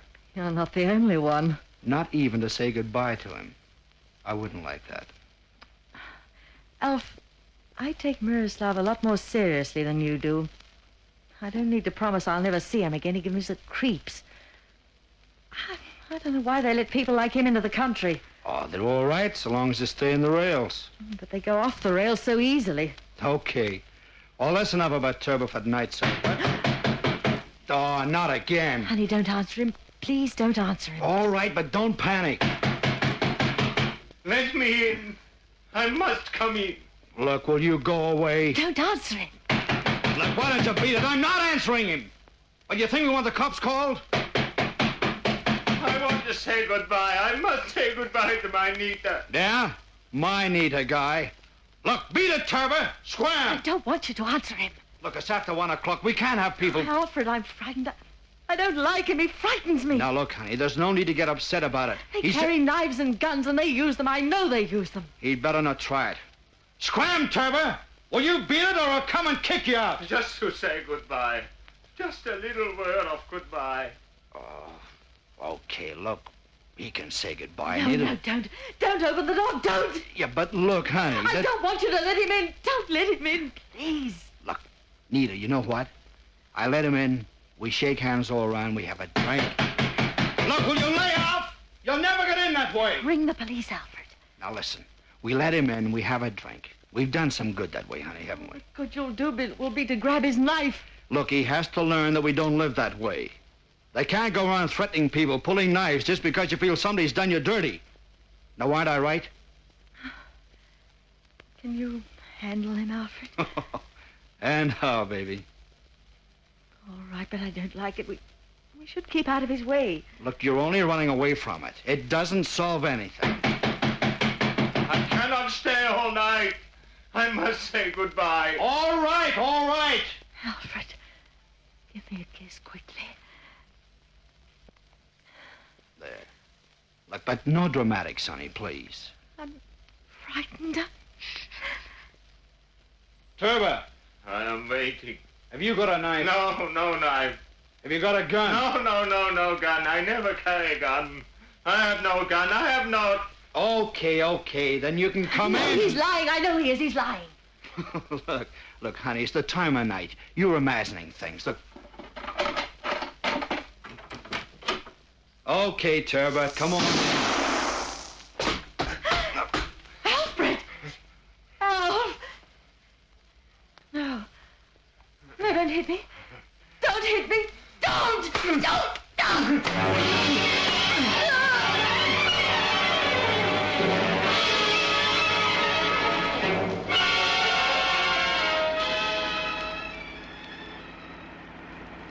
Now, there's my side of it, Baker. I'm no expert on these things. Nobody is, but you've got to give these men a chance. It'd be interesting to know their backgrounds all the same. I know their backgrounds. They're all screened, aren't they? They ought to start again. Sort of have a qualifying examination 6 months after they get here. Oh, lay off, will you? I'm tired of this argument. Look at it any way you like. They're human beings. They have a right to a new start. They... Here we go again. VKG to car 48. VKG to car 48. Shooting a prey at number 16 Boyle Street. Man believed dead. Stand by for further messages. A nice, quiet night. Okay, Jordan. Give her the gun.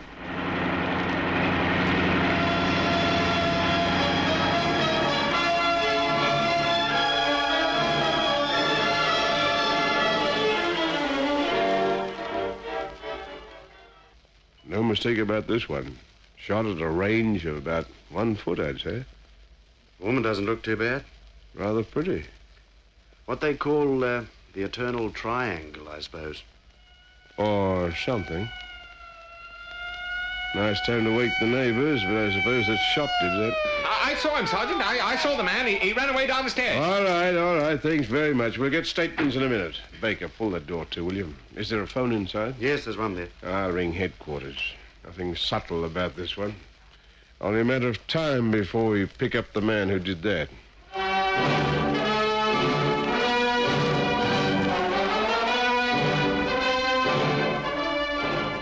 But Alfred Dansberg was not dead. He didn't die until later in the night. Before he died, he managed to gasp out, Turbo did it. Just like that. He shot. Just like that. Turbo. A foreigner, was he? New Australian. Miroslav Turbo. Do you know where he lives? Yeah, sure. Tell Nita not to worry. Nita, she was right. I loved her. She was right. I loved her. Okay, we'll tell her. Now, if you can manage it, the address? Alfred Dansberg knew the address, and he gave it. Then he died. Nita Billings confirmed his statements, her injuries from the rifle butt not being serious. That's right. It was Miroslav Turbo. Alfred's dead, isn't he? Yes, I'm afraid so. I couldn't even say goodbye. Well, they were busy, trying to save him. I loved him. For the first time in my life, I loved a man. Why can't I cry, Sergeant? Why can't I cry? Now, just you take it quietly. You just rest. All right. Thanks, nurse. Come on, Baker. I loved him. I'm not crying. Isn't that funny, nurse? A new Australian. I wonder if it was the man we stopped earlier. Oh, stop being a detective, Baker. Come on, let's go and pick him up.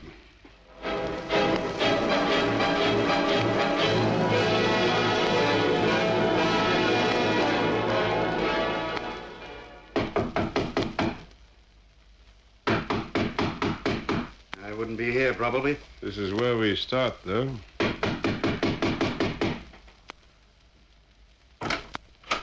Oh, are you Turbo? Miroslav Turbo? Yes. And you are the police? Yes, that's right. We want to come in, Turbo. I saw you earlier tonight. That's right. Why did you shoot him, Turbo? We had a fight. Is that the truth? I don't know. I don't know. I don't know. Why did I do it? Why did I do it?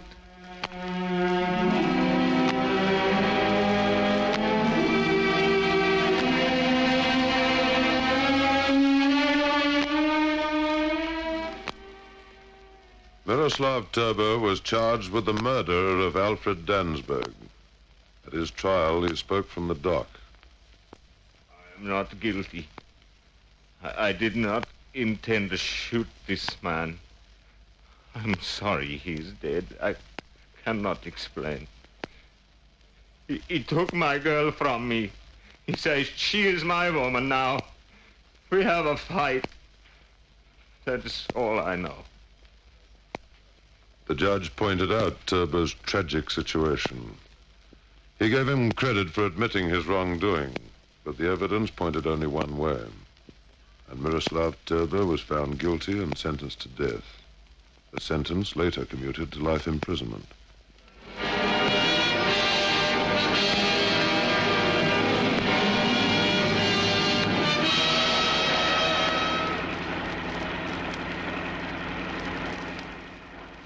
Turbo was sentenced today, Sergeant. Yes, that's right. How do you feel about it? Pleased? I don't know. Sorry, in a way.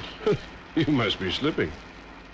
One man's in his grave, I know that, but Turbo, somehow I still feel sorry for him. Well, he was all you reckon there. Unstable, quick on the trigger, something right out of our field.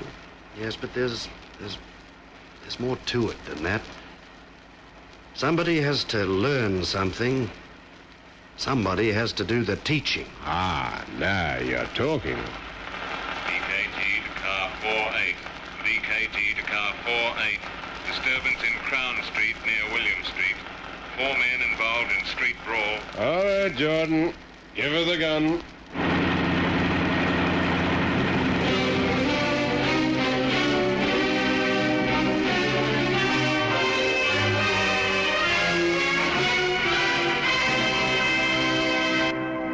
The last show is D24, and I don't have any information on this show.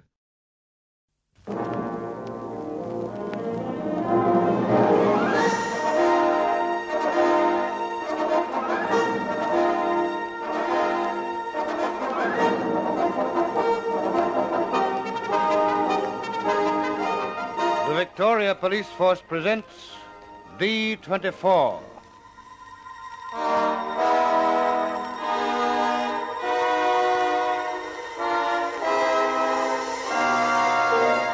From the files of the Victoria Police, for the first time come these true stories of unceasing war against crime, of day and night vigilance that protects our life and our property, and of the nerve center of the Police Information Bureau, D24. You're not getting cold feet, are you, Jake? No, I'm not. And you wouldn't turn copper, would you? Of course I wouldn't. That's all right, then. But don't forget, I'm watching you. And if you start getting yellow, I'll fix you.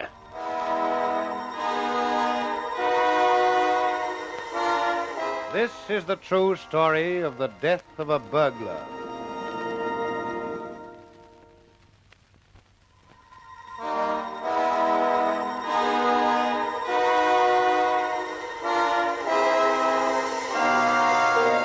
This is a true story from the files of the Victoria Police. Only names, place names, and dates have been altered. It was a beautiful autumn day. There wasn't a cloud in the sky, hardly a breath of wind. A wonderful day to be alive. But Stanley Taylor wasn't thinking of these things, for he was in jail for life. He'd killed a man, and he was paying the penalty. But this lovely day was the one he'd chosen to make a break for freedom. He'd planned it all carefully. First, he'd taken a small block of wood, whittled it into the shape of a pistol, and painted it black. He knew where workmen had left a ladder near one of the outer walls. All he wanted was one of the warder's rifles. And with his dummy pistol in his pocket, he waited his opportunity. What do you think you're doing, Taylor? I've twisted my ankle bad. Give us a hand, will you? How'd you do that? Just twisted it, that's all. Oh, crikey, it hurts. Help us over to that bench, will you? Yes, all right. Give me your arm. Yeah. Now, don't move, mate. There's a gun in your ribs. What? And shut up, or you'll get it. You wouldn't dare. Wouldn't I? I killed a bloke once, and I'd do it again. Now act as if you're helping me over to the wall. Go on, move. What good do you think that'll do you? You'll see. Now do what I say.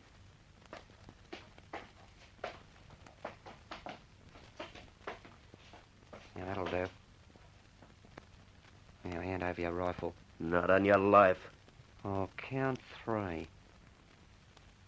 1, 2. All right. There you are. Good. Now beat it. Fast. What are you going to do? I'm getting over the wall. The lookout on the tower will see you. I'll risk that. Now beat it.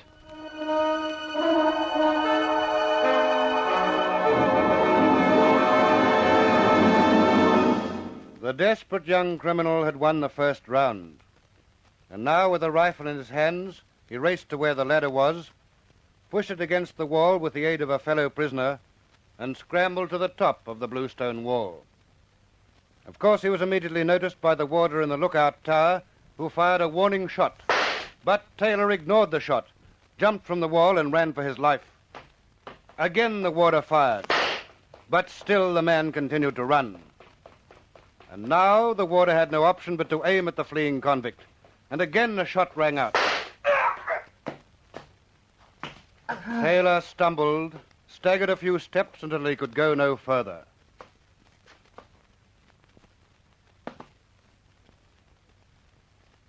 And there in the brilliant sunshine, the man who wanted his freedom died.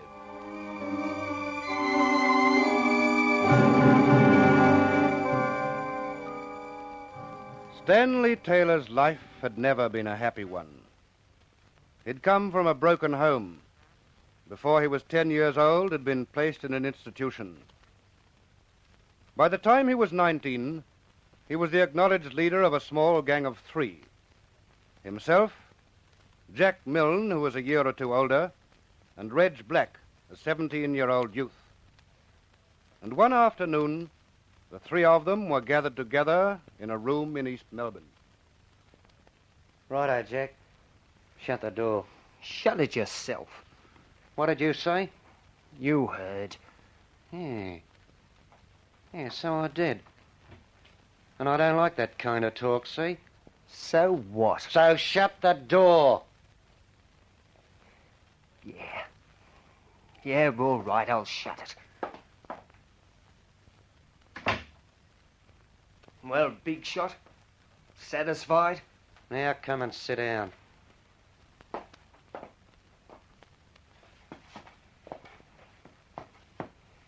Now what? Now we're all going to have a little talk. You mean you're going to talk? What if I do? I run this outfit, don't I? Well, don't I? Of course he does, Jack. He's the boss. Do you agree with the kid, Jack? Yeah. Yeah, I suppose so. All right, then don't try to be funny. Next time I tell you to shut the door, shut it. Is that all we're going to talk about? No, it's not. But it's the first thing. Well, let's have the second. One of these days I'll do you over, Jack. So help me, I will. You and who else? Me and no one else.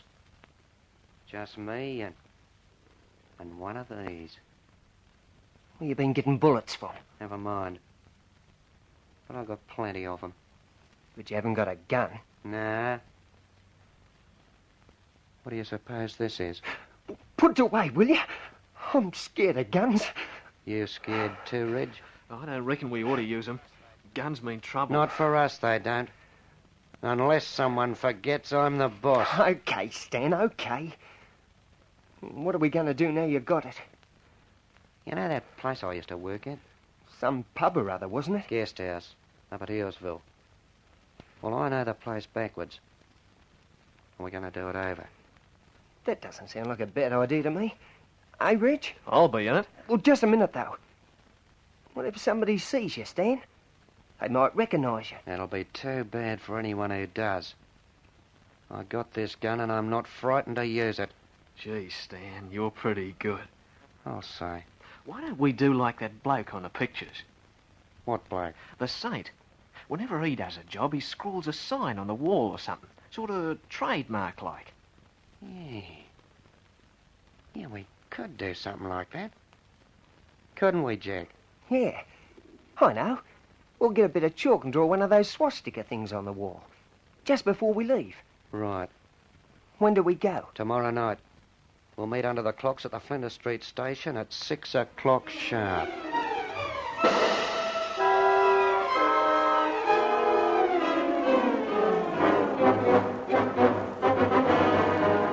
And so they did.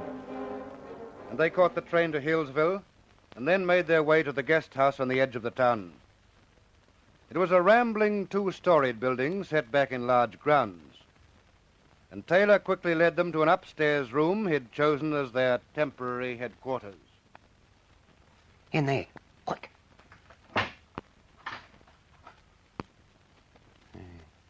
No one's heard us so far. Now, this is what we do. You do the rooms on the left of the passage, Jack. Yeah. And you do the ones on the right, Reg. Okay. What are you going to do? I'll hang around just outside this door. If anyone comes nosing about, I'll fix them. Right? No. I don't want any shooting. If anyone comes, let's just make a run for it. Are you getting cold feet, Jack? No, but shooting's not in my line. You are getting cold feet. No. No, I'm not. You wouldn't turn copper, would you? Don't be silly. It's all right, then. Now, get going, both of you. Grab suitcases from the first rooms you go to. Bring them back here, and then when you get the other stuff, we'll pack them. Yeah. Okay. See that you don't make any noise. And go as fast as you can. I want to be out of this place in half an hour.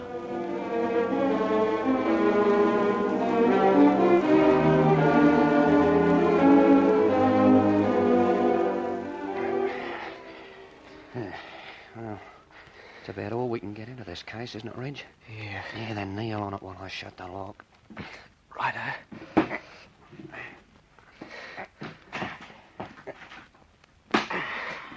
Got it. Oh, where the heck's Jack got to? Hey, you don't suppose he's walked out on us, do you? Of course not. I wouldn't be so sure. Starting to be sorry we ever brought him with us. Oh, Jack's all right. He'd better be. There he is now. I hope so. Open the door while I keep it covered. Yeah. That you, Jack? Yeah. Okay, come in.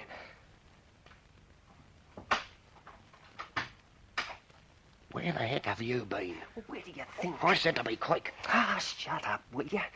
I've got plenty of good stuff. All right, let's get it packed. Give me a hand, Reg.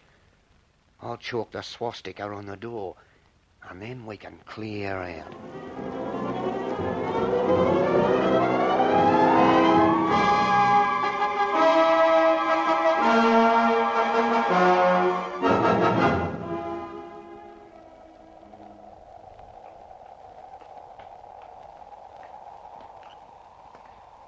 goodness, that's over. I'm mighty glad to be out of that place. I don't like the way you talk, Jack. I still reckon you might turn copper. Why should I? Because you're yeller. That's why. No, I'm not. I'm just a bit nervous, that's all. But it'll be over soon. Yeah. Yeah, it will. Hey, Reg. Yeah? These cases are getting a bit heavy, aren't they? Oh, say they, eh? Now, let's put them down here for a bit. You stay and watch them. Jack can come with me. Where to? There's a bloke I know around here. He's got a truck. Reckon he'd drive us to the station. Can you trust him? What do you take me for, a mug? Course I can trust him. Come on, we'll cut over this paddock. You wait here till we come back, Reg. Righto.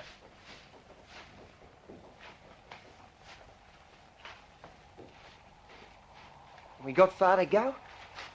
You haven't. Hey? I don't like nervous blokes, Jack. Stan! So this'll see to it that you never squeal. No! No, Stan, don't! No use running, sport. Oh.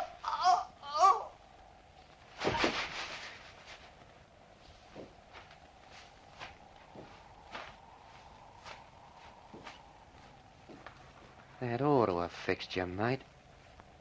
But here's just one more to make sure.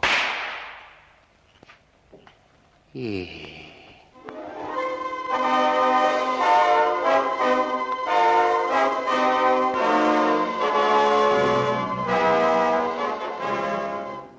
Standing so close that the flash of the powder set Jack Milne's clothing alight, Stanley Taylor fired a third bullet into his companion. And then, stopping only long enough to put out the smouldering clothes, he hurried back to the startled Reg Black, who waited on the road with the suitcases. In just a few moments, we'll continue this true story from the files of the Victoria Police.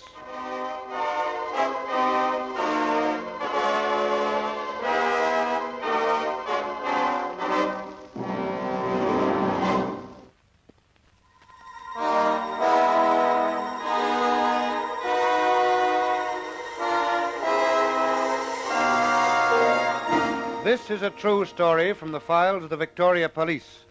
Only names, place names, and dates have been altered. After killing his companion, Stanley Taylor rejoined Reg Black, and the two young men returned to the city. The robbery at the guest house was soon discovered, but the body of Jack Milne remained hidden in the undergrowth. Detectives investigated the robbery, but found no useful clues. The next day, Taylor and Black spent the afternoon in a city fun parlor, confident that they'd got away with the burglary and the murder. Suddenly, a tall figure stood beside them. Oh, move away a bit, can't you, mate? Give a man a go at this machine. Not that you can win on the rotten thing. I'll say you can't. Why bother to play it? Haven't you got anything better to do? What's it to you? We can do as we like. Now go hopping. Just a minute. I'm Detective Abbott, Russell Street CIB. What are your names? Hey, what is this? Can't a man come in here and amuse himself without policemen asking a lot of questions? Any reason why you shouldn't give me your names? No. And what are they? I'm Harry Brown and he's Elf Jackson. Where do you live? Clarendon Street. What number?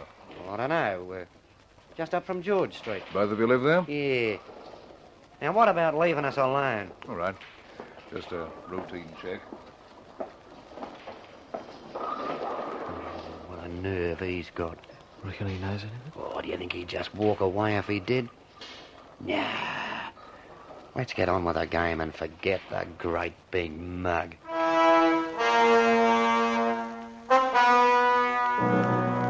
But Detective Abbott was anything but a great big mug, as the two young men were to find out some time later.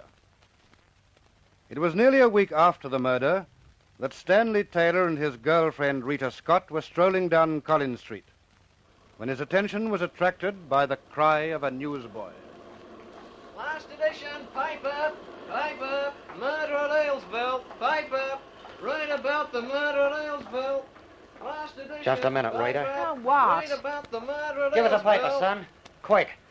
Hey, pipe up, murder at Aylesville. Pipe up, read about the murder at Aylesville. Pipe up, Let's find somewhere where we can talk, Rita. Oh, what's wrong with you? Never mind about that. I've got to talk to you. But we're going to the pictures. Stop arguing and come with me. There's a cafe just around the corner. Oh, all right. I don't know what's come over you these days, Stan Taylor. Truly, I don't. Half the time you're like a cat on hot bricks. Just be quiet, will you, and get inside that cafe. All right. There's no need to push.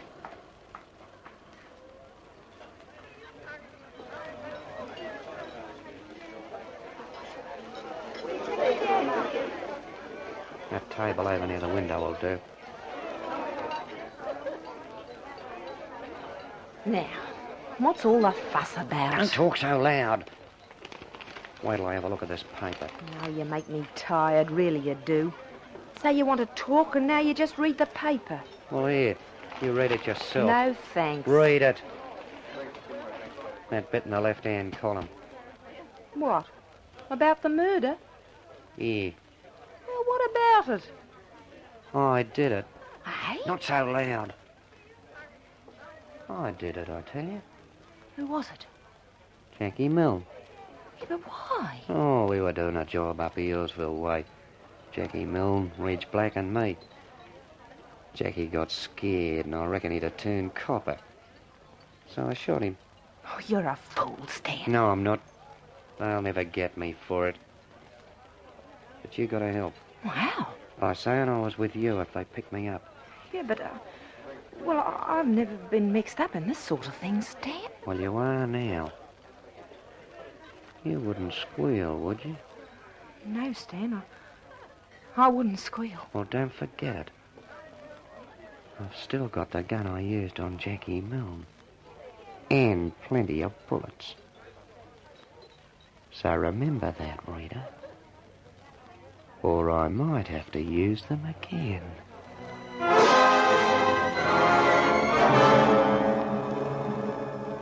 It was obvious that Stanley Taylor was becoming worried. But so were the police, for they'd found no clue that might lead them to the murderer. All they felt sure was that somewhere there was a connection between the guest house robbery and the shooting. The next day was Anzac Day, and Detective Abbott was in the CIB muster room before going on duty in the city. A suburban detective was there, too, seeking information.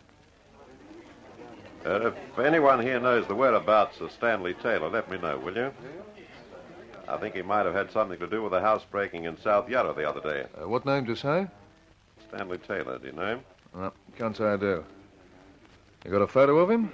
Yes. Here you are. Have a good look at him. That's Harry Brown. That's Stanley Taylor. I've known him for years. Well, I saw that man in a fun parlour only last week. Had a pal with him. Said their names were Harry Brown and Alf Jackson. They also said they lived in Clarendon Street. Phony names, phony address, I think. Still, we'll check the address. Anyway, you know the man I mean now, so if you see him, bring him in, will you? And so Detective Abbott went on duty. The streets were lined with people for the Anzac Day march. The bands played and the crowd gave the marching men a rousing welcome.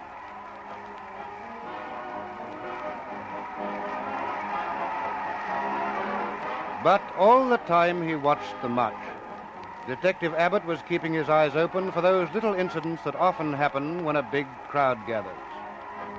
And suddenly in Burke Street, he saw the man he now knew was Stanley Taylor. The young police officer thought quickly and decided to follow Taylor. Though it was a difficult job in the crowd, he kept to it, and eventually saw his quarry enter a residential in a lane in the western end of the city. But now he was faced with a problem. Do I go in after him, or do I go for assistance? If I go in, he might have a few mates with him. If I go away, he might be gone when I come back. Oh, well, I'll do one thing for it. Go in after him.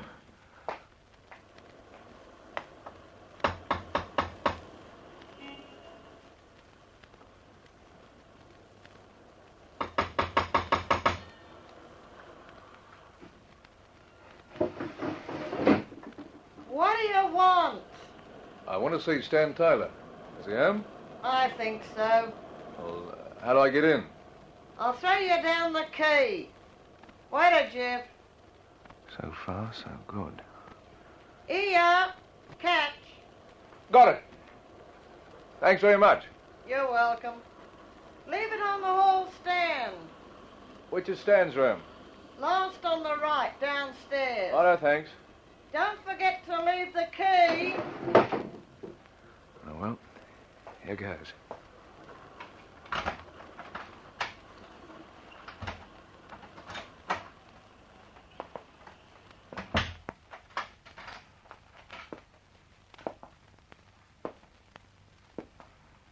Last on the right, she said. Oh, here's the hall stand. Better leave the key. And now, last on the right. This looks like it.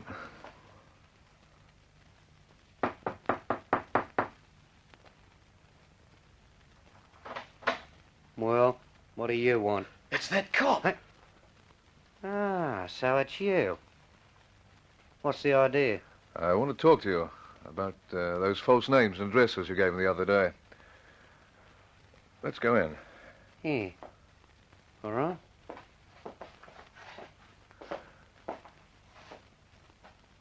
Now, you did give me false names and addresses, didn't you?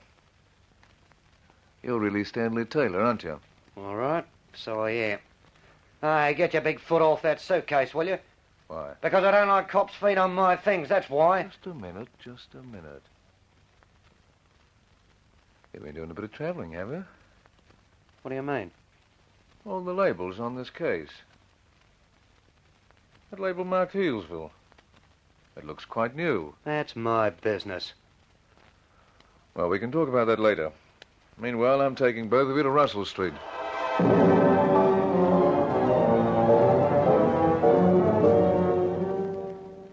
You realize that at this stage, Detective Abbott had no idea that Taylor had anything to do with the shooting of Jack Milne. But a murderer's conscience plays funny tricks on him. And by the time the trio reached police headquarters, Taylor was convinced the game was up. The detective was due for a big surprise. Now, Taylor, you and your friend gave me wrong names and addresses the other day, didn't you? You know that. Why? Did you have something to hide? I suspect you've been housebreaking. That case that was in your room with the Healesville label on it. Is it yours? Yeah. Then you've been to Healesville recently. Well? Have you? Yeah. There was a housebreaking at a guest house in Healesville a little over a week ago. Do you know anything about that? Well? It's worse than that. What do you mean? I killed a man. I shot Jack Milne, and I killed him.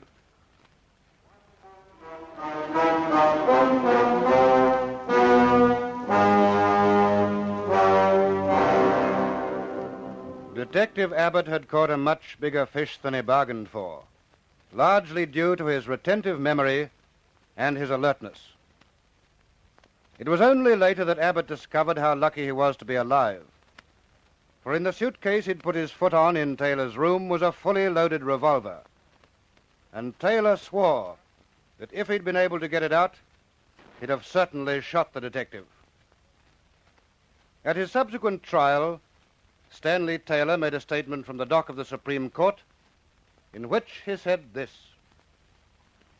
Gentlemen of the jury, I've never had a chance in life. I spent several years in a home. I was declared a neglected child.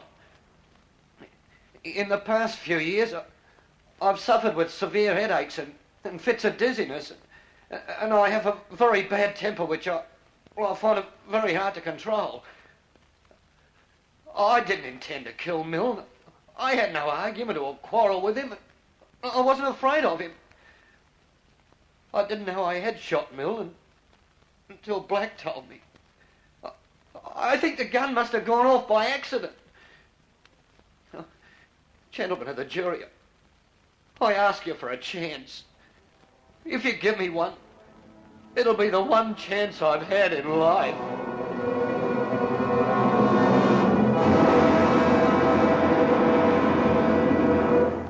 But the jury could only bring in a verdict in accordance with the evidence, and Stanley Taylor was found guilty of murder. The death sentence was eventually commuted to one of imprisonment for life.